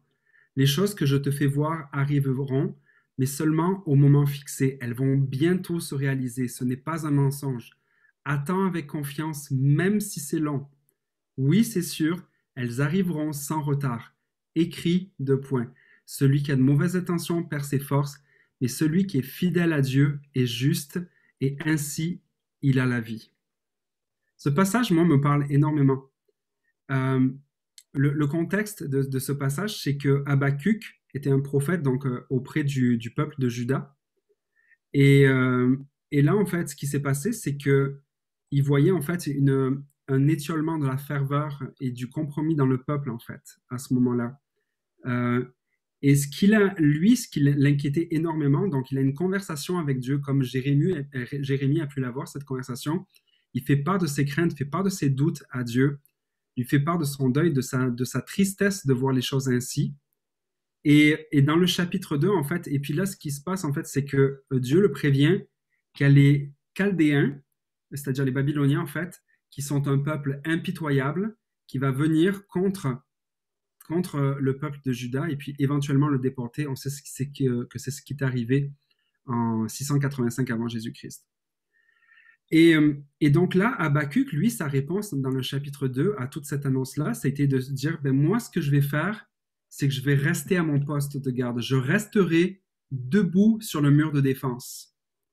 Et ça, pour moi, c'est l'expression de la fidélité dans le service. Qu'Habakkuk n'a pas été... il s'est pas dit, OK, bon, ben c'est trop difficile, moi je lâche. Il s'est pas dit, non, attends, ça vaut pas la peine, je sais que les Chaldéens sont vraiment trop forts, je m'en vais. Il s'est pas dit, j'ai peur parce qu'ils sont plus forts que nous. Non. Il s'est dit, moi, ce que je vais faire, c'est que je vais me porter volontaire et je vais être fidèle. Je veux rester à mon poste de garde, je resterai debout sur le mur de défense. Moi, ce que je retiens, et puis comment je l'applique à nous, c'est que je crois que vous tous qui êtes rassemblés dans ce lieu-là, aujourd'hui, ce soir, c'est que vous êtes des Habakkuk. Vous êtes sur le mur de défense. Depuis les derniers mois, depuis les dernières années, malgré les tensions, malgré ce qui a pris place, malgré la COVID, malgré tout le contexte actuel, malgré l'ennemi, et puis l'ennemi, ce n'est pas les frères et sœurs, hein, les ennemis. Hein. L'ennemi, malgré tout ce qui se dresse contre nous, vous avez persévéré. Vous avez persévéré, vous êtes là, vous êtes sur la brèche, vous êtes sur le mur et vous tenez votre poste. Et moi, je veux vraiment vous honorer pour ça. Vous avez l'esprit du prophète, vous avez l'esprit d'Habakkuk, vous avez cette détermination à dire non, moi je ne lâcherai pas. Moi, je suis là, je défends, je suis sur le mur de garde, je ne vais pas me relâcher, je ne vais pas aller en arrière, je ne vais pas rester derrière les lignes. Non, moi, je suis au front, je suis sur le mur et je fais mon travail, je fais ce à quoi Dieu m'a appelé. Vous êtes là, debout sur le mur de défense. Puis, honnêtement, bravo pour ça. Bravo pour ça. Et puis, moi, ce que je veux vous dire, c'est n'abandonnez pas. Restez, gardez votre poste. Peut-être certains d'entre vous être tentés peut-être en ce moment de dire « Ah, c'est trop dur. Oh, on n'y arrivera pas. Oh, c'est difficile. » La peine, le deuil, ce qu'on en parlait tantôt. Peut-être ça vous semble comme quelque chose qui est un petit peu trop lourd à porter. Et mon encouragement pour vous, c'est ne lâchez pas. Gardez votre poste, restez là où Dieu vous a appelé. Si vous appelez auprès de son peuple, si vous appelez dans ce poste-là, ce n'est pas vous qui avez juste des talents et des dons, c'est Dieu qui fait une alliance avec nous et puis qui dit « Je t'appelle là ». Il n'y a pas de petit grand appel, il n'y a pas l'appel pour Sabrine et Olivier de l'idée l'Église et puis nous tous ensemble après qu'on a une espèce de second appel. Non, l'Église est un corps et le corps a besoin de tous ses membres et de tous ses muscles et de tous ses nerfs et de tous ses organes. Et vous êtes aussi important et aussi appelé que le sont vos leaders. Donc, restez à votre poste. C'est vraiment mon encouragement pour vous. Dans certains, peut-être, Dieu va vous appeler à prendre même un autre poste, en prendre un petit peu plus. Ne résistez pas à ce que Dieu vous appelle à faire. Honnêtement, il y a quelque chose quand on reste à son poste, quand on est là, quand on fait le vœu d'être présent. Donc, il y a cette notion de fidélité. Quand on est présent, Dieu aussi est présent. Vous savez, des fois, on prie « Ah, Seigneur, sois présent ». C'est nous qui ne le sommes pas. Et moi, je bénis Dieu que vous êtes présent, vous êtes là. Et ne lâchez pas là-dedans. Ça, c'était mon premier encouragement. Puis la deuxième chose peut-être à laquelle je voudrais vous défier, c'est être fidèle ne suffit pas. Vous savez, Habakkuk, il était dans un état, en fait, où il dit « Je ne lâcherai pas », mais regardez son état de cœur. Il était toujours en train de se plaindre. J'attendrai pour savoir ce que Dieu me dira et comment il répondra à mes plaintes. Il était sur le mur de défense, mais son cœur était complètement chamboulé. Puis je peux le comprendre. Il y avait l'ennemi qui s'en venait, des sanguinaires tueurs qui voulaient déporter le peuple. C'est normal, son attitude. Mais ce que Dieu l'a appelé, il a fait passer de la fidélité, il lui a ramené la vision. Et ce que je crois, en fait, c'est qu'on a besoin d'être ranimé de la vision, d'être ranimé du pourquoi on le fait, d'être ranimé que ce que l'on fait, c'est pas juste être fidèle et de servir fidèlement son épouse, parce que c'est ce que l'on fait, c'est certain, mais Dieu nous appelle à être restauré, être ranimé dans cette vision-là et d'écrire la vision. On va le voir un petit peu plus tard. C'est là, en fait, c'est quand on voit, il dit comment il répondra. Il dit, j'attendrai pour savoir ce que Dieu me dira et comment il répondra à mes plaintes. C'est correct d'apporter ses plaintes à Dieu. C'est correct. Des fois, on se censure, des fois, on se dit, ah ben je peux pas mal aller. Non. Habakkuk, justement, avait cette authenticité auprès de Dieu de dire, hey Seigneur, ça va pas bien. Il s'est plaint à Dieu. Ça veut pas dire ils ont commencé à murmurer. Habakkuk n'a pas commencé à se plaindre des leaders ou quoi que ce soit avec d'autres personnes. Non. Habakkuk s'est plaint à Dieu. Puis je crois qu'il y a vraiment une différence entre le murmure et de se plaindre à Dieu. Le murmure, c'est quand on fait juste apporter son... Vous savez, puis des fois, on le masque avec beaucoup de spiritualité. Ah, je te dis ça pour que tu pries. Tu sais, puis là, tu commences à critiquer. Finalement, c'est pas... Nous, on le masque derrière, ah, je te dis ça pour que tu pries, mais non, c'était juste un moyen de se vider le cœur à d'autres personnes, mais plus dans un esprit de critiquage. Mais en fait, c'est pas ça qu'Habakkuk a fait. Lui, Habakkuk est allé processer ses plaintes et il les a processées auprès de Dieu. Ça ne veut pas dire qu'il n'y a pas de la place pour la prière entre vous, vraiment pas. C'est pas ça que je suis en train de dire. Au contraire, il y a vraiment la place à parler, puis je pense qu'il y a un leadership qui est très ouvert au milieu de vous. N'hésitez pas à parler entre vous, n'hésitez pas à parler à vos leaders. Mais il y a aussi un réflexe qu'on doit cultiver, c'est de se lamenter devant Dieu, d'apporter nos plaintes devant Dieu, d'apporter l'état de notre cœur, de se dire comment ça va. Est-ce que peut-être ça va pas? Ben, dites-le à Dieu. Ne lui cachez pas, ne lui cachez vraiment pas. Vous avez le droit de le faire. Et Dieu le reçoit. Et j'aime en fait comment Dieu le reçoit. Donc, c'est-à-dire qu'il a fait passer Habakkuk de la fidélité, et dans cette relation qu'il avait donc de fidélité, mais en même temps de lamentation, il a donné espoir. Il lui a donné à nouveau une vision. Il lui a donné à nouveau le ressort pour espérer. Et voici ce qu'il est dit, on le relit ensemble. Alors le Seigneur m'a répondu, écris ce que je te fais connaître, écris-le clairement pour qu'on le lise facilement. Les choses que je te fais voir arriveront, mais seulement au moment fixé. Donc là, il parle de timing. Elles vont bientôt se réaliser, ce n'est pas un mensonge, Dieu n'est pas un homme pour mentir. Attends avec confiance, même si c'est long. Oui, c'est sûr, elles arriveront sans retard. Habakkuk avait perdu sa vision. Il avait sa fidélité, mais il avait perdu sa vision. Il avait perdu la vision que Dieu apportait. Et moi, mon conseil pour vous aujourd'hui, puisque j'aimerais vous apporter, c'est laissez-vous réinspirer par Dieu. Laissez-vous renouveler par Dieu et écrivez la vision qu'il vous donne. Écrivez la vision. Vous savez, c'est Helen Keller, qui était, je ne sais pas si vous connaissez son histoire, c'est une petite fille qui était aveugle de naissance et qui, je pense qu'elle n'avait jamais un environnement terrible, elle n'avait jamais reçu d'amour, etc., jamais été stimulée. Puis finalement, elle est devenue une femme extraordinaire avec des hautes études, etc. L'histoire, le contexte exact, je ne pourrais pas vous le dire, je n'ai pas envie de le déformer. Mais elle, en fait, étant aveugle, elle a dit une phrase célèbre qui dit « c'est le pire ennemi de la vision, c'est la vue ». Le pire ennemi de la vision, c'est la vue. Puis des fois, quand on voit ce qui ravage notre ville, quand on voit ce qui ravage notre église, quand on voit ce qui ravage nos vies, on a tendance à perdre notre vision.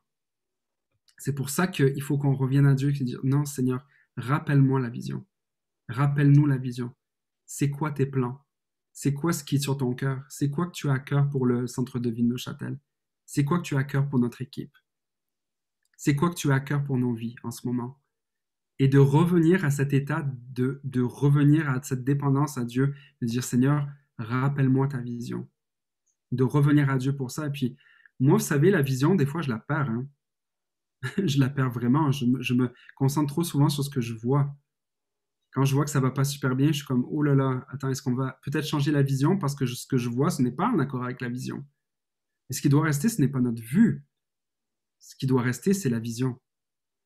Quand on met l'accent sur Dieu, quand on met nos regards sur Dieu, nous communique sa vision et on est capable de marcher par la foi, même si ce que nous voyons ne correspond pas à la vision. Nous savons que la parole de Dieu est certaine et elle va s'accomplir. Et quand on l'écrit, c'est justement ça. Écris la vision.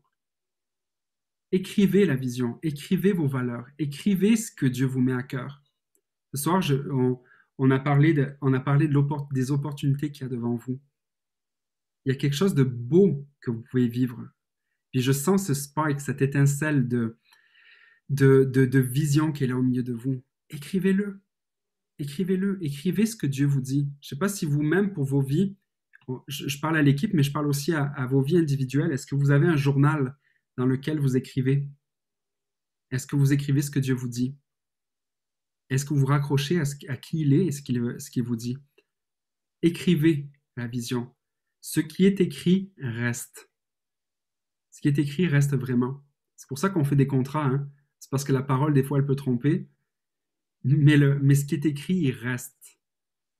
Et moi, ce que je vous encourage, c'est à écrire, à fixer les choses. Puis vous savez, dans cette période d'incertitude, comme on vit, la COVID, là, ça a brassé tellement de choses. Et l'incertitude, nos projets qui sont reportés, de ne pas savoir ce qu'elle veut devenir l'Église. Bref, toutes sortes de choses. Dans une période d'incertitude, la plus grande vertu qu'on peut avoir, c'est la clarté. La clarté. D'être clair dans notre vision, d'être clair dans ce que Dieu nous donne de faire. Et puis, de rester à ça. Donc, pour avoir la clarté, écrivez ce que Dieu vous dit. Et le troisième aspect dans le côté de renouveler la vision, de passer de la fidélité à retrouver espoir, c'est justement espérer à nouveau. Espérer à nouveau. Oui, il y a un deuil. Oui, il y a des moments qui ont été difficiles. Mais je crois que déjà, Dieu est en train de faire une chose nouvelle au milieu de vous. Dieu est déjà en train de poser les fondements des choses des années à venir qui sont là devant vous. Vous êtes en train d'aller plus profond, on l'a entendu ce soir. Vous êtes en train de faire émerger des nouvelles personnes dans l'équipe. Et puis ça, c'est beau, tout ce qui se passe. Espérez à nouveau. Rêvez à nouveau. Croyez à nouveau. Il y a une suite à l'histoire. Il y a vraiment une suite, ça ne s'arrête pas là. Et soyez patients et persévérants. Dieu, il dit, là, quand il rappelle les choses à Habakkuk, il dit, les choses que je te fais voir arriveront, mais seulement au moment fixé. Elles vont bientôt se réaliser, ce n'est pas un mensonge, il le précise, mais attends avec confiance, même si c'est long. Et j'aime que Dieu nous prévienne que les bonnes choses, des fois, elles prennent du temps. Que ça prend un processus, qu'il y a des choses qui sont bonnes, mais qui doivent prendre du temps pour arriver. Nous, on vit dans cette culture de l'instantané. Hein. Puis, on vit beaucoup dans l'instantané, puis nos vies sont trop agitées, nous courons tout le temps. Mais quand je regarde la Bible, en fait, je ne vois jamais un Dieu qui est pressé. Est-ce que vous avez une image d'un Dieu qui court dans la Bible? Le seul moment où je vois Dieu qui court, c'est dans la parabole du fils prodigue, quand le père court vers le fils pour l'accueillir, pour lui montrer son amour. C'est la seule fois où je vois Dieu courir.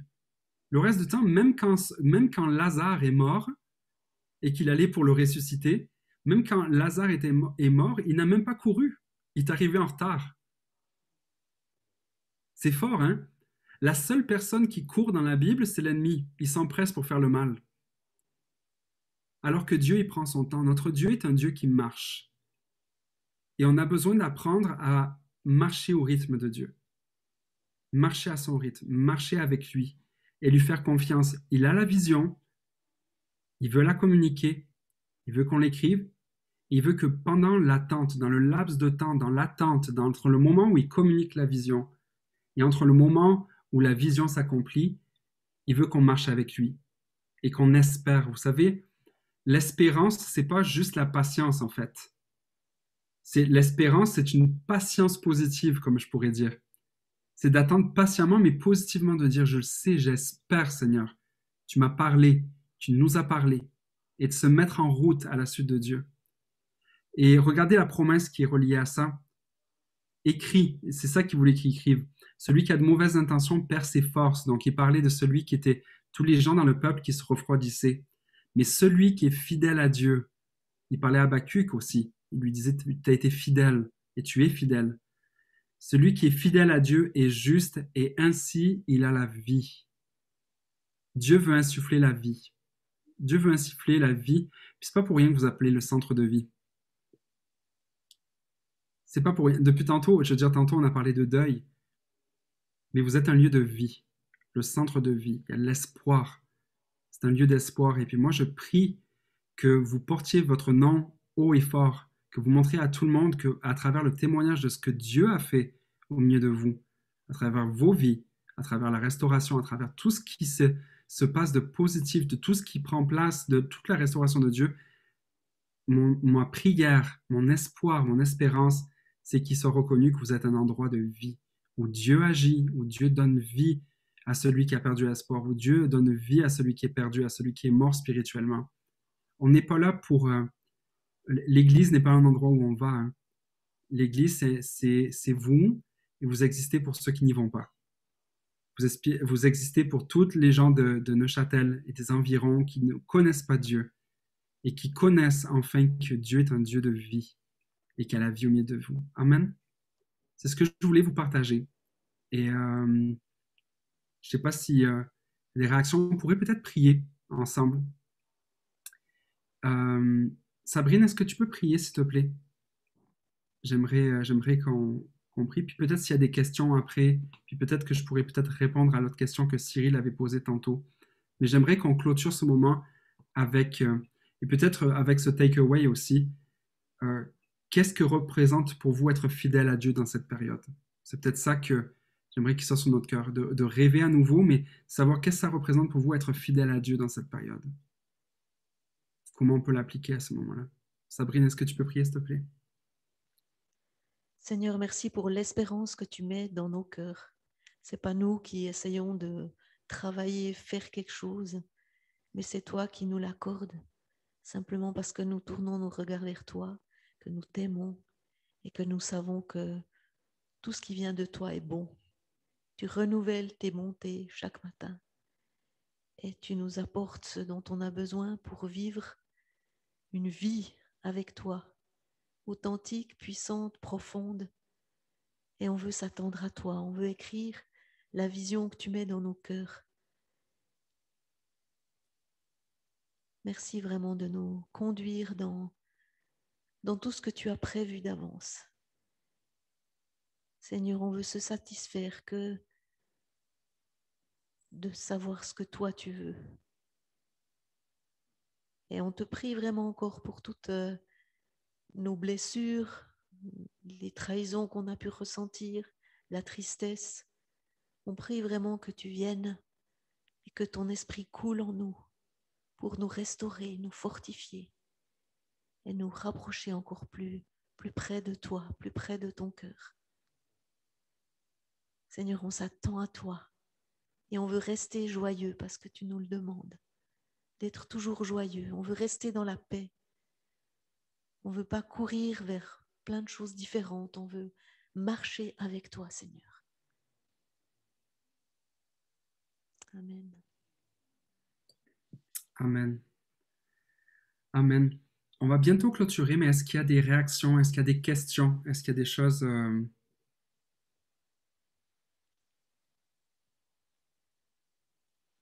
Moi, j'ai une question, en fait. On a fait des duos, là, pendant le Covid, et puis on s'est lancé des questions, justement. Et on a fait ça avec Fede, notamment. Et ce qui était intéressant, c'est qu'on se disait, mais il y a une recherche vraiment d'authenticité en ce moment, quelque chose de très fort qui est là, où on sent qu'il faut être authentique, mais on a envie d'être authentique aussi. Et il y a un petit peu quelque chose un parallèle entre le service, on veut servir, on doit servir, on est serviteur, et en même temps l'authenticité, vivre les choses selon notre cœur ou selon ce qu'on ressent ou vraiment ce qu'on vit.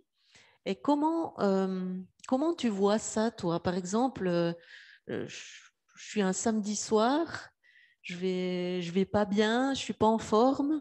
Le lendemain, j'ai la louange. L'authenticité et le service, comment on le vit pour être cohérent? Est-ce qu'on vient devant, puis on dit, ben voilà, je vais pas bien. Et puis, voilà, parce qu'on est sincère, on est authentique. Est-ce que je le fais ou est-ce que je le fais pas? Je dis à un copain de prendre à ma place parce que, voilà, ou je vais quand même le faire parce que c'est le service. Enfin, tu vois un peu le questionnement. Moi, je pense que c'est vraiment une très, très bonne question. Je pense que il y a cette place en tant que communauté de venir tel que nous sommes Comme on parlait tantôt, c'est vrai que l'authenticité, c'est quelque chose d'extrêmement important. Le pire qui peut arriver, c'est le masque, en fait. On n'est pas là pour porter des masques, même si tout le monde en porte ce soir.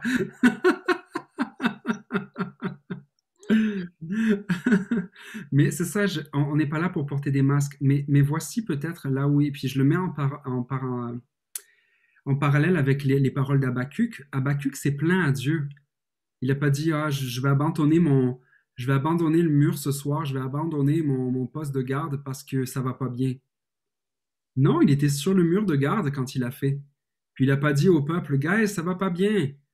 Ça va vraiment pas bien. Je sais pas, soutenez-moi ou je sais pas. Non, il s'est plaint à Dieu. Il a parlé à Dieu. Et je pense en fait que en tant que leader de louange ou en tant que musicien, c'est correct de pas tout le temps bien aller. La question comment ça va, on n'est pas obligé de toujours répondre oui, ça va bien, merci Seigneur, Dieu est fidèle. Vous voyez ce que je veux dire? Non, des fois, ça se peut que ce soit pas bien. Puis si c'est sur des longues périodes, n'hésitez pas à en parler à vos leaders, de dire, dans cette saison-ci de ma vie, j'ai besoin de prendre un temps de repos. J'ai besoin de me réaligner. Et puis je pense qu'il y a la place au milieu de vous pour avoir ces discussions. Mais si le samedi soir, le blues du samedi soir, vous fait dire à chaque fois, vous fait mettre en question, non, n'abandonnez pas votre poste. Restez à votre poste. Et processez les choses. Vous avez sûrement un moment de prière avant. Vous pouvez vous le partager en équipe. Moi, il y a plein de fois où des dimanches matins, des membres de l'équipe me disaient il me semble que je ne file pas bien. Voici ce qui s'est passé cette semaine. Voici ce qui se passe dans ma vie.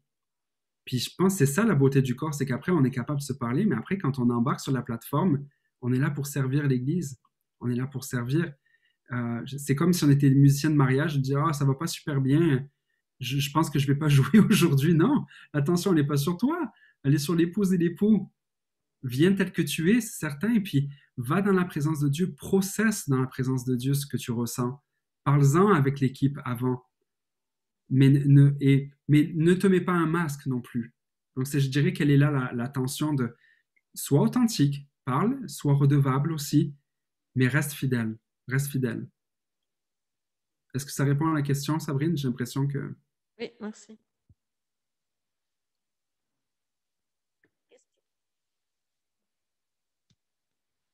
Tu posais la question tantôt sur la préparation, Cyril, hein, je pense. Comment je me prépare? On parlait de se préparer avec agonie pour exercer avec aisance plutôt que se préparer avec aisance et exercer avec agonie.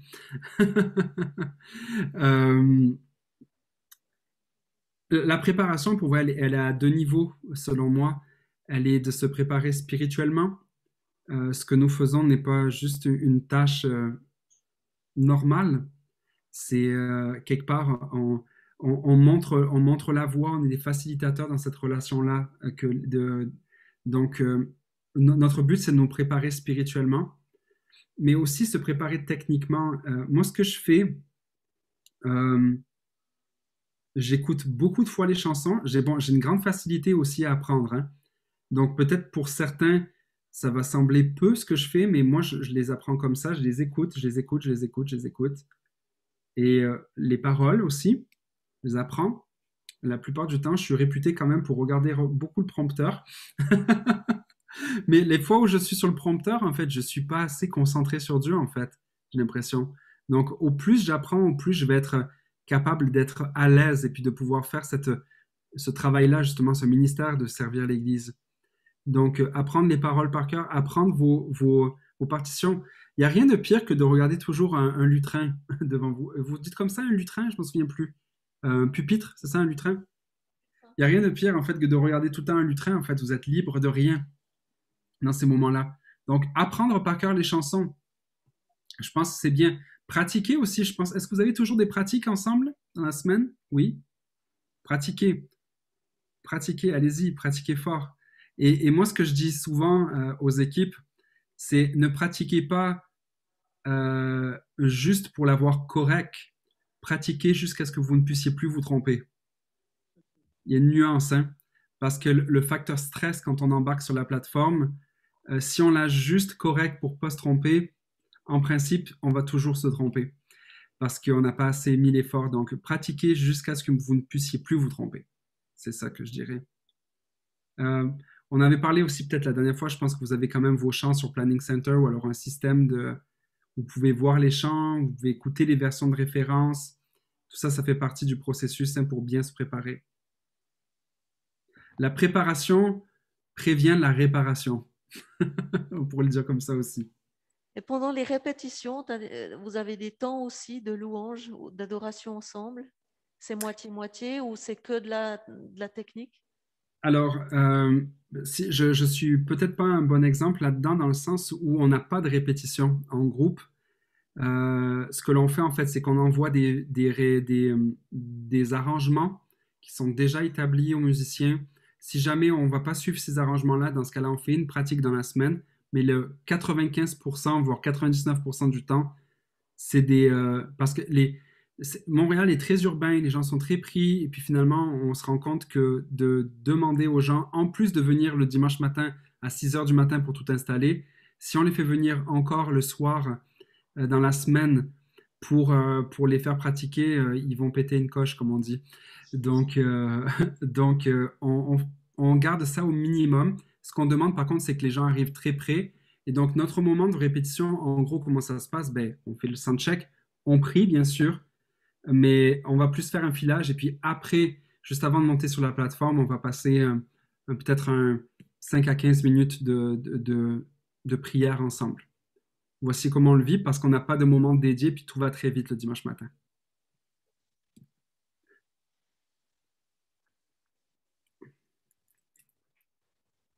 J'ai une question pour toi. On peut trouver les partitions de ces derniers chants, les magnifiques.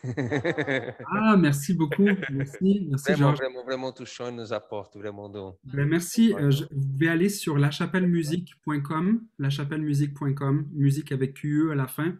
Puis vous verrez d'ailleurs, ça c'est un extrait de toute la session au complet. On a fait une session de louange comme ça qu'on a filmé. Ça dure 40 minutes, ça se fait très bien dans un culte personnel.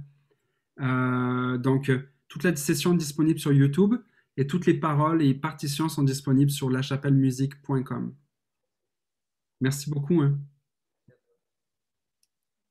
N'hésitez pas à partager si ça vous bénit. Cyril? Oui, moi, j'aspire de tout mon cœur à pouvoir développer la créativité, les nouveaux chants. Comment est-ce que vous favorisez ça, même en temps de Covid? Comment est-ce que vous créez? Est-ce que c'est vraiment personnel ou 1 à 2 personnes qui le créent, quelqu'un qui fait les paroles? Comment est-ce que est votre processus créatif? Le processus créatif, en fait, ce que je m'aperçois, c'est qu'il y a différents types de personnes. Il y a des créateurs solitaires. Par exemple, il y a un des membres de l'équipe, Ando. Je ne sais pas si vous avez suivi le chapitre 1. Il a fait cette chanson qui s'appelle « Il soutient ma foi », qui est absolument magnifique. Et lui, en fait, il aime bien créer tout seul de son côté. Mais ce que je me rends compte, en fait, qui crée le plus d'émulation et des meilleurs résultats, c'est quand on se met à plusieurs en équipe. Vous savez, en termes de créativité, et puis en particulier en termes de songwriting, il y a 3-4 forces qui sont identifiables chez un compositeur de musique.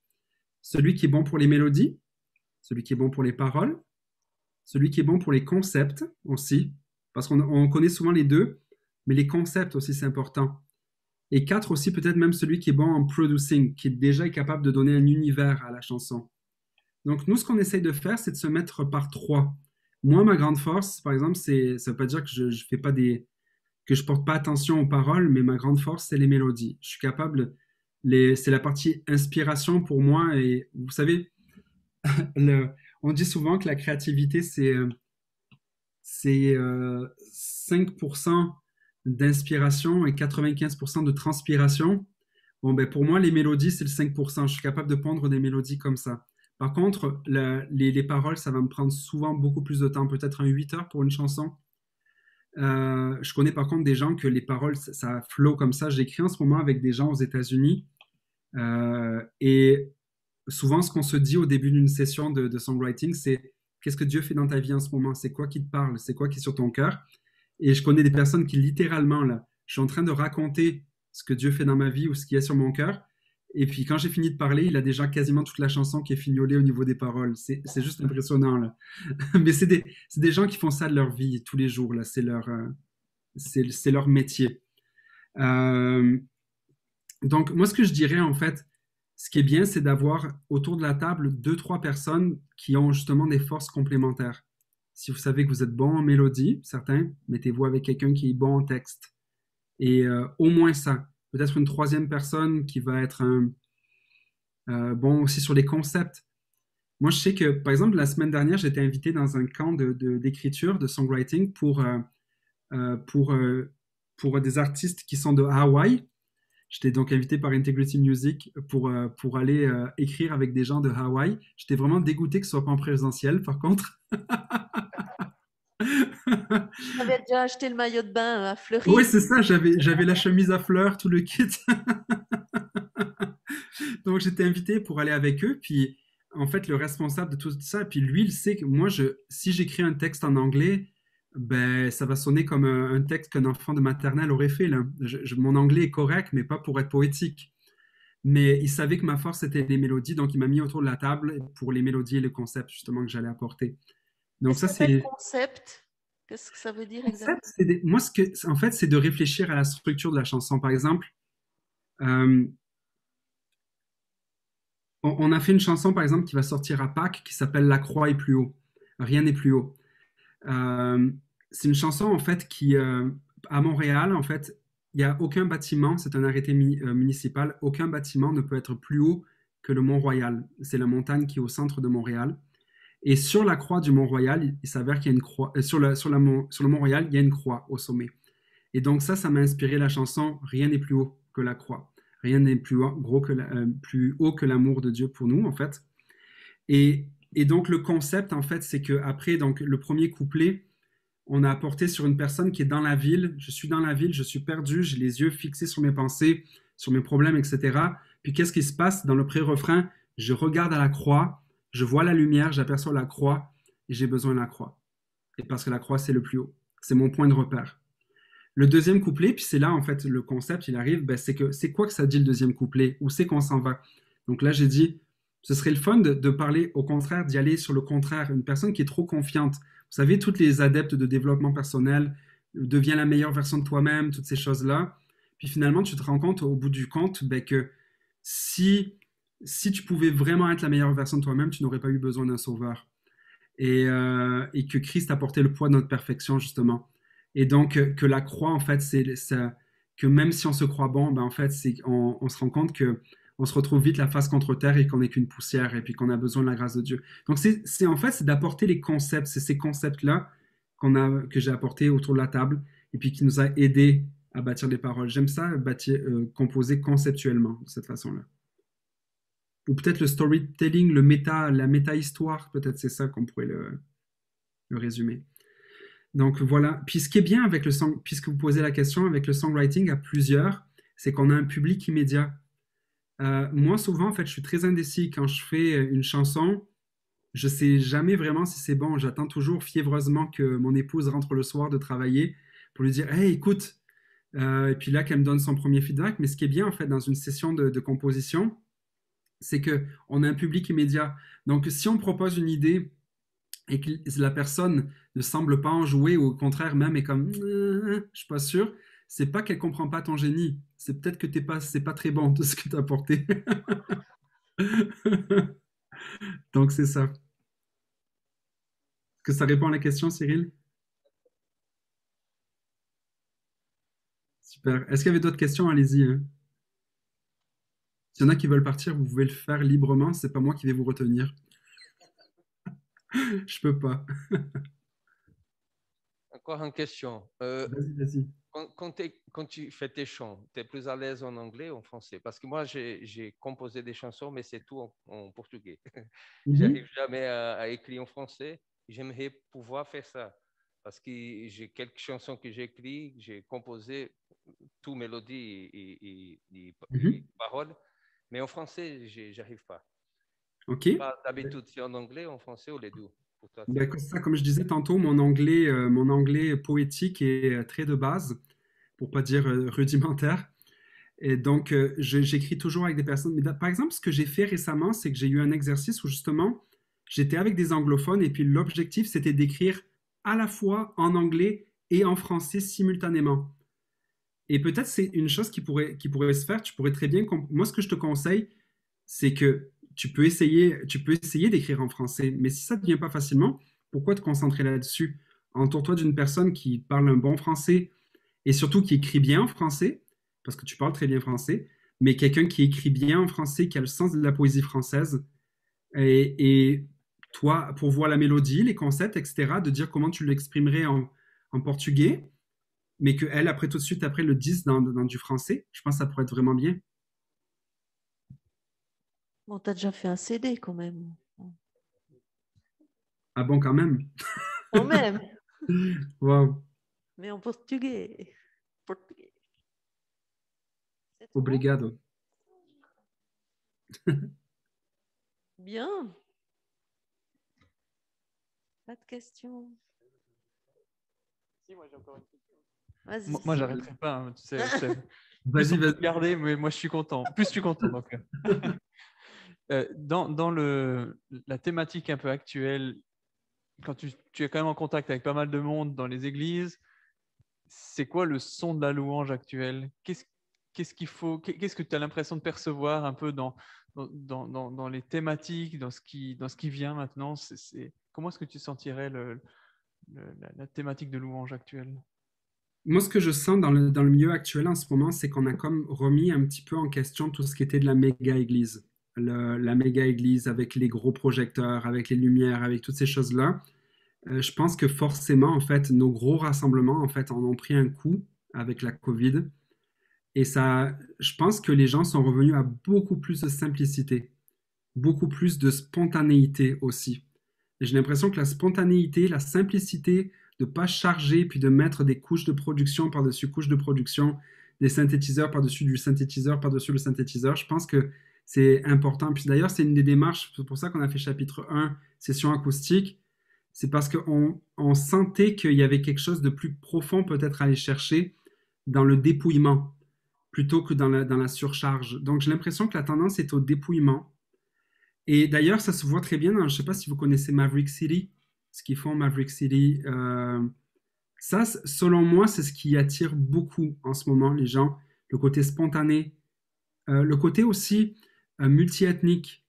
Il y a vraiment quelque chose, l'intersection, c'est peut-être un sujet un petit peu plus aux États-Unis, de par toute leur histoire, mais je sens qu'il y a vraiment une volonté de vivre quelque chose ensemble entre différentes personnes de différentes races. Et je crois qu'il y a vraiment quelque chose là-dedans. Et ce que je perçois aussi, c'est que dans les années 60-70, vous savez, il y a eu tout le réveil avec Vineyard, tout ça. On est passé beaucoup avec John Wilbur de tout ce qui était des chansons d'intimité. Après, à la suite, avec Hillsong, on était dans ce mouvement-là, Darius, Hillsong, etc., étaient là. Après, avec Bethel, on est comme passé avec des chansons d'intensité. Intimité, intensité. C'est celui qui va être le plus intense sur le stage. Je veux dire, vous avez tous des images de Bethel en ce moment. Si jamais vous connaissez, vous voyez un petit peu le genre. Et là, j'ai l'impression en fait qu'on revient de plus en plus à des chansons de révérence. Saint, Saint, Saint est le Seigneur. Des chansons qui sont un petit peu plus axées, très christocentriques, très axées sur Dieu, qui sont... j'ai l'impression qu'il y a quelque chose là. Donc, c'est ça le dépouillement, la révérence, une plus grande simplicité et de ramener vraiment la communauté plus petite dans l'expérience de la louange. La démarcation entre le stage et la salle se fait moins grande et puis d'ailleurs, je trouve que c'est très bien. Je crois en fait que notre péché en tant qu'Église, c'est d'avoir voulu créer des plateformes alors que la louange, c'est de vouloir créer une table plutôt à laquelle les gens vont s'asseoir autour. Je parle de ça dans le sens figuré, et d'avoir une table, une famille, de construire une famille autour d'une table. Vous savez, une famille, ça se construit autour d'une table, hein, bien souvent. Et je pense que Dieu nous appelle à ça dans cette saison. C'est ce que je sens. Je ne sais pas si ça fait du sens pour vous. Complètement. Et du coup, je prolonge, hein, je te garde toujours. C'est parfait. Et dans l'idée, après, de la conception musicale, bon, je comprends l'idée de dépouillement, c'est un petit peu les sessions acoustiques, il y en a beaucoup qui sortent ces temps. Je vois Ouais. très bien cette tendance-là aussi, dépouillement à fond. Mais il y a quand même aussi de plus en plus d'intégration de styles musicaux variés quand même dans la louange. C'est plus difficile d'identifier louange comme un style musical en soi parce que ça brasse un peu plus. Comment est-ce que vous intégrez ces dimensions un peu variées, ces instruments nouveaux? Enfin, il y a beaucoup de musique électronique, c'est parfois même assez... il y a presque des DJ sur certaines scènes qui rajoutent des effets, des effets vocaux, des effets qui... Vous êtes un peu là-dedans. Comment est-ce que ça se développe? Parce que c'est presque un instrument en soi. À fond, ben en fait, moi, ce que j'aime, honnêtement, j'aime vraiment les deux. C'est peut-être je suis pas bipolaire, mais peut-être artiste bipolaire, c'est que j'aime énormément les deux. Tu sais, je posais la question ce matin sur mon Instagram, est-ce que vous préférez chapitre 1, session studio ou session acoustique? Puis moi-même, je suis pas trop capable de le démarquer. C'est parce que j'aime bien quand les choses sont bien produites, de faire cette recherche. Justement, tu parlais de DJ, des nouveaux sons, etc., de travailler sur le timbre. Puis, en fait, c'est ça que je disais un petit peu avec pas jeter le bébé avec l'eau du bain, c'est que des fois, je pense qu'on a été à l'excès dans les dernières années dans le christianisme sur overproduire notre louange et puis les projecteurs, etc. Mais il y a quand même quelque chose de transcendant qu'on expérience là-dedans, quand c'est beau, quand ça fait du bien aux oreilles. La beauté, c'est la recherche, la quête de beauté, pensez-y là. La quête de beauté, la beauté, c'est quelque chose d'essentiel à nos vies. Si ce n'était pas essentiel, on ne se marierait pas avec quelqu'un qu'on trouve beau, belle, on n'aménagerait pas nos intérieurs d'une façon harmonieuse. Et en fait, la quête de beauté, et selon N.T. Wright, qui est un théologien anglican que j'aime beaucoup, c'est un écho de la voix de Dieu dans nos vies. Donc, quelque part, l'art, ce qui est beau, c'est une transparence au sacré, c'est qu'il y a quelque chose de beau qui parle à nos âmes aussi. Donc, il ne faut pas juste sur un aspect utilitaire et de se dire non, on doit être dépouillé et sobre, renier tout ce qui est ça. Mais je pense que la ligne, elle est entre la distraction et la starification des gens qui sont sur l'estrade. Et c'est peut-être ça le côté négatif de tout ça, versus trop d'avoir une louange qui est juste utilitaire dans le sens où c'est chacun qui amène son instrument et puis tant pis si c'est pas excellent. Donc, moi, j'aime les deux. Les deux font du bien à mon âme, j'ai l'impression. Et juste pour ces musiciens un peu particuliers, il y a une formation spécifique qui peuvent se développer. Comment est-ce qu'on peut favoriser ce type d'émergence? C'est un peu des dons de quelqu'un qui dit oh, j'ai envie d'essayer ça, et puis d'un coup ça émerge dans votre groupe, dans votre louange. Comment est-ce qu'on peut favoriser ces nouveaux sons, ces nouvelles intégrations? Comment on peut le favoriser en fait? C'est que trouver quelqu'un dans l'équipe qui est un geek à propos de ça, qui aime ça. Moi, je sais que dans l'équipe, il y en a quelques-uns. Manu Robin, c'en est un. Il joue du synthétiseur. Il va passer du temps à chercher des sons, des textures. Je le challenge là-dedans. Je l'ai challengé au début. Maintenant, je le challenge plus trop. C'est lui qui me challenge. Simon, par exemple, Simon Bellavant, c'est le coproducer. On produit souvent les affaires ensemble. Lui, il est féru de musique électronique. En fait, moi, ce que je vous dirais, c'est écouter de la pop, de la bonne pop. Les gens, là, ils écoutent la pop la plupart du temps. La plupart de la musique qui sort en ce moment et qui est dans le top 50 à la radio, là, ben, c'est toute la musique qui sont souvent faites par un gars devant son ordinateur. C'est très rare là, qu'il y a des musiciens qui arrivent dans un studio en ce moment qui enregistrent une vraie batterie. À part dans le rock, là. Mais c'est de plus en plus rare tout ça. Donc la plupart du temps, c'est des gens devant l'ordinateur avec des plugins, avec des sons et puis qui essayent. Donc s'il y a quelqu'un qui, au milieu de vous, aime ça, prenez-vous un plugin arcade output, des choses comme ça. Moi, c'est des choses qui m'inspirent beaucoup. Moi-même, je le fais. Le titre qu'on a produit pour Pâques, là, qui s'appelle Rien n'est plus haut, que vous verrez qui sortira à Pâques, c'est un titre, en fait, que... Ah, je peux vous le faire écouter tantôt? Est-ce que je pouvais le faire écouter à la fin? Ok, une exclusivité, il n'y a personne qui l'a écouté encore. Hein. Donc... mais c'est ça, en fait, tout a été produit avec un ordinateur et dans la chambre de Simon, là, on a enregistré toutes les voix là. Vous verrez, à un moment donné, il y a des gang vocals, on a l'impression qu'on est 70, mais non, c'est juste 3 gars, Simon, Philippe et moi, qui nous sommes enregistrés 24 fois superposés. Donc c'est ça, c'est juste de développer ces aptitudes de producer. Je pense que c'est ce côté-là, producer. Et peut-être que vous avez quelqu'un dans l'équipe qui aime ces choses-là, poussez-le à fond. C'est bon? Moi, j'ai encore une question par rapport à la préparation d'un temps pour le dimanche. Au Mhm. niveau spirituel, comment tu te prépares et comment est-ce que tu communiques avec le président ou l'orateur? Si tu peux juste nous partager quelques mots de comment tu te prépares aussi, comment tu choisis des chants, puis que tu prends juste les 2, 3 derniers chants qui ont été appris. Enfin, qu'est-ce qui te donne le déclic aussi dans le choix de... Ouais, comment tu choisis des nouveaux chants Mhm.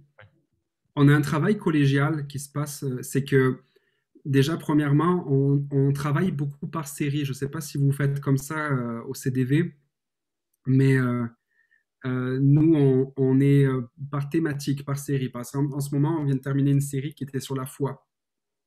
Là, on a 2 dimanches qui sont sur la santé mentale, Bible et santé mentale. Donc, ça va être super intéressant aussi. Après, on s'en va vers une série Est-ce que Dieu est mort? Qui triomphe avec Pâques, Dieu n'est pas mort. Et donc, ça nous indique, ça nous permet de sélectionner des chants dans notre répertoire qui pourraient vraiment bien s'enligner là-dedans. Donc, je pense que c'est dans la communication avant que ça se passe beaucoup sur, OK, ben, pendant cette session-là, nous, en fait, on a un répertoire de 30 à 50 chants, pas plus, qu'on renouvelle chaque mois. On introduit de nouvelles chansons, on en introduit peut-être 2, 3, mais on en enlève 3 aussi. C'est-à-dire qu'on ne fait pas juste empiler les chansons. On choisit de rouler avec 30 à 50 chansons, mais qu'après on renouvelle et puis on s'assure de couvrir à peu près tous les sujets dans ce répertoire. Et après, donc, le leader de louange, avec Jean-Philippe, qui est celui qui travaille avec moi, qui est le pasteur des musiciens et responsable des équipes de louange, ben, lui, il va peut-être travailler avec le leader de louange et dire, ben, peut-être ça pourrait être une bonne idée d'aller vers là. Des fois, il demande au pasteur, hey, David, c'est quoi que tu prêches ce dimanche? On a besoin de s'enligner bien correctement Parce que nous, on fait la louange après la prédication.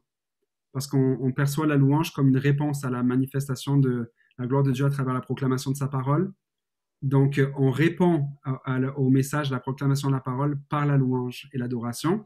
Donc, souvent, on va demander le thème de son message pour s'enligner avec la chanson d'après, que ce soit vraiment une réponse au message. Donc, je pense que c'est dans la communication.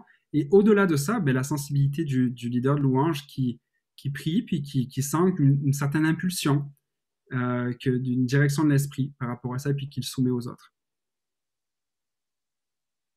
Est-ce que ça répond à ta question? Ouais, mais j'ai peut-être un complément de question. Alors, des fois, on a un peu l'impression, il faut un chant qui bouge, ensuite un chant un peu plus calme, et un autre plus intense. Enfin, est-ce que pour toi, c'est des critères qui ont leur place ou pas forcément? Oui, en fait, toutes les églises ont leur liturgie, hein. Tu sais, on a l'impression souvent que liturgie, c'est un mot négatif. Non, une liturgie, c'est des moyens que tu mets en place pour offrir un culte à Dieu. Et même les églises qui disent non, non, nous, on n'est pas liturgique. Non, en fait, tu as une liturgie, c'est-à-dire que tu enchaînes des chants dans un certain ordre. Il va y avoir une prière à un certain moment, il va y avoir une prédication à un certain moment. Et je pense que c'est sécuritaire pour une congrégation, quelque part, de savoir où elle s'en va. Et que ce ne soit pas toujours changer les dimanches. Mais en même temps, j'aime ça, la notion de surprise. Les gens, à force, c'est tout le temps pareil. Ils sont plus surpris. Puis l'être humain aime ça, les habitudes, mais il aime ça être surpris à l'intérieur de ses habitudes aussi. Donc, moi, ce que je pense, c'est que ça prend un cadre, un certain template, un format, à l'intérieur après duquel on est capable de jouer, de s'adapter. Donc, nous, par exemple, on a en ce moment en ligne, hein, on a 3 chants. On en a un avant la prédication, on en a 2 après. Celui avant la prédication est un petit peu plus happy clappy, comme on dit. Et les 2 autres après sont un petit peu plus des chants d'adoration, un petit peu plus tempo, low tempo. Donc c'est ça c'est notre template. Après, on change des fois aussi. Par exemple, les 2 prochains dimanches, ça va être 2 chansons en acoustique bien relax. Voilà, c'est bien des fois de varier aussi. En fait, il ne faut pas hésiter à parler avec celui qui a la présidence. J'ai à cœur de faire ça ce dimanche. Est-ce que ça fait du sens? Puis de poser la question et puis de voir, s'adapter. Tu sais. Des fois, tu sais, de surprendre, de dire, ben, on ne va pas commencer le culte comme d'habitude. Peut-être ça ne va pas être happy clappy. Puis on va faire une chanson un petit peu plus profonde en démarrant. Puis hop, d'un coup, la communauté vit quelque chose de différent. Ça ravive l'intérêt. Il y a quelque chose qui peut se passer, mais parlez-en. Moi, je suis vraiment sur la communication à fond, vous le voyez.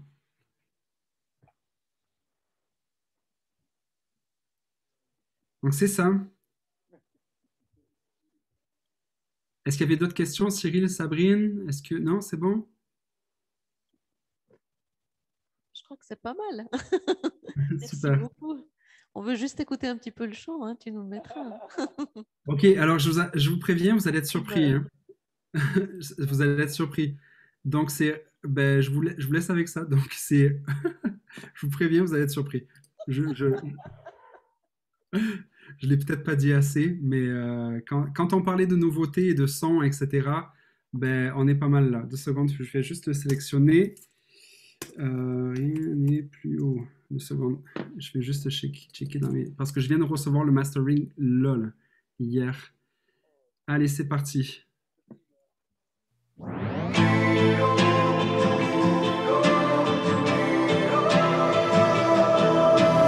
Lorsque je m'égare et que les ténèbres couvrent la voie, quand tous ces mensonges m'attirent et me détournent de toi, oh oh oh, je lève les yeux et aperçois ta lumière. Je regarde à toi et retrouve mes repères. Mon âme était perdue mais tu m'as retrouvé à la croix. Wow. Non, rien n'est plus haut, plus haut, plus haut. Rien n'est plus haut que la croix. Non, rien ne surpasse ton amour pour moi. Oh, oh. Non, rien n'est plus haut, plus haut, plus haut. Rien n'est plus haut que la croix. Non, rien ne dépasse ton amour pour moi. Oh, oh, oh.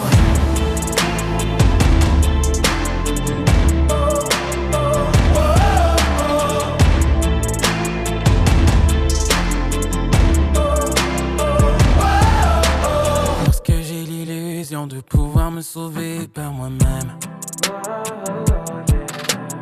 et si je prétends pouvoir m'élever au-dessus du ciel,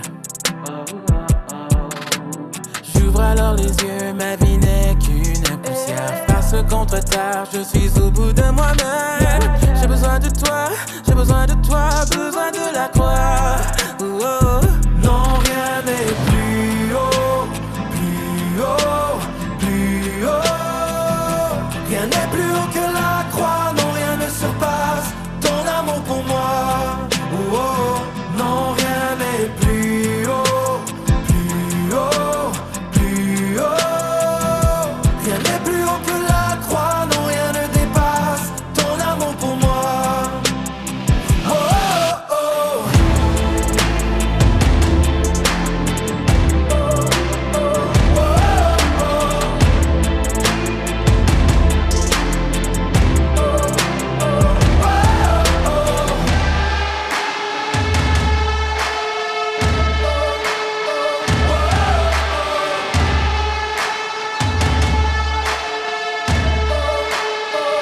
Non, rien n'est plus haut, plus haut, plus haut. Rien n'est plus haut que la croix. Non, rien ne surpasse ton amour pour moi. Oh, non, rien n'est plus haut, plus haut, plus haut. Rien n'est plus haut que la croix. Non, rien ne dépasse ton amour pour moi. Oh, oh.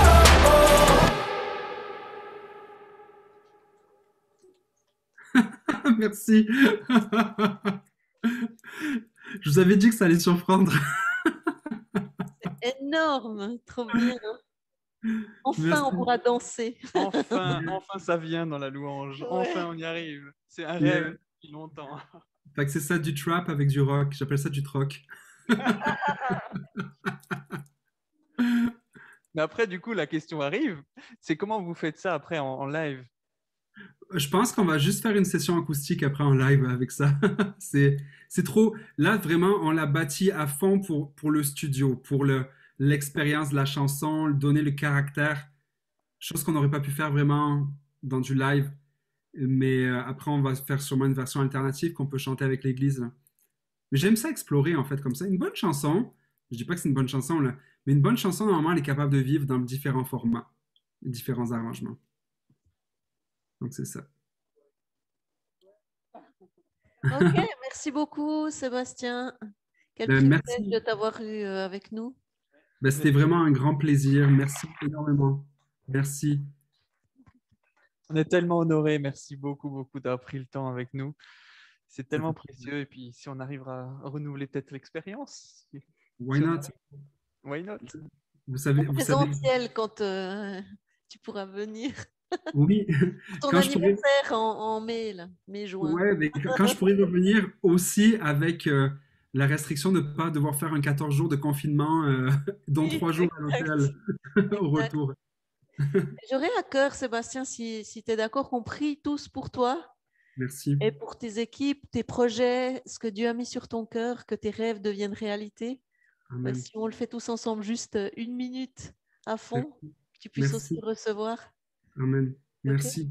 Okay. Oui, prions. Alléluia, Seigneur. Nous te bénissons vraiment pour Sébastien. Nous te l'apportons et nous prions vraiment pour ton onction puissante sur tous ces projets. Nous prions pour la bénédiction.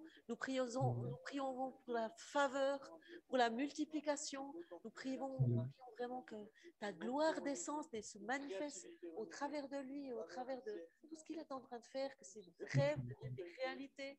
Nous avons soif de voir ce que tu vas faire encore au-delà de ce qu'il peut imaginer et penser. Seigneur, tu bénis sa famille, tu bénis au niveau de sa santé, de son être intérieur, de capacité, des gens que tu mets à ses côtés, pour mener à bien ses projets. Et bref, sa famille, nous te l'apportons, Seigneur, et nous prions pour une protection spéciale aussi. Amen. Jésus. Amen. Amen. Amen. Merci énormément. Merci énormément, les amis. C'est vraiment super apprécié. Merci pour votre cœur. Merci pour votre amitié, vraiment. Tellement précieux. À bientôt. Merci à toi. Tout bon. Bye bye. Et on reprend contact bientôt. Ciao, ciao. Cool. Salut. Merci.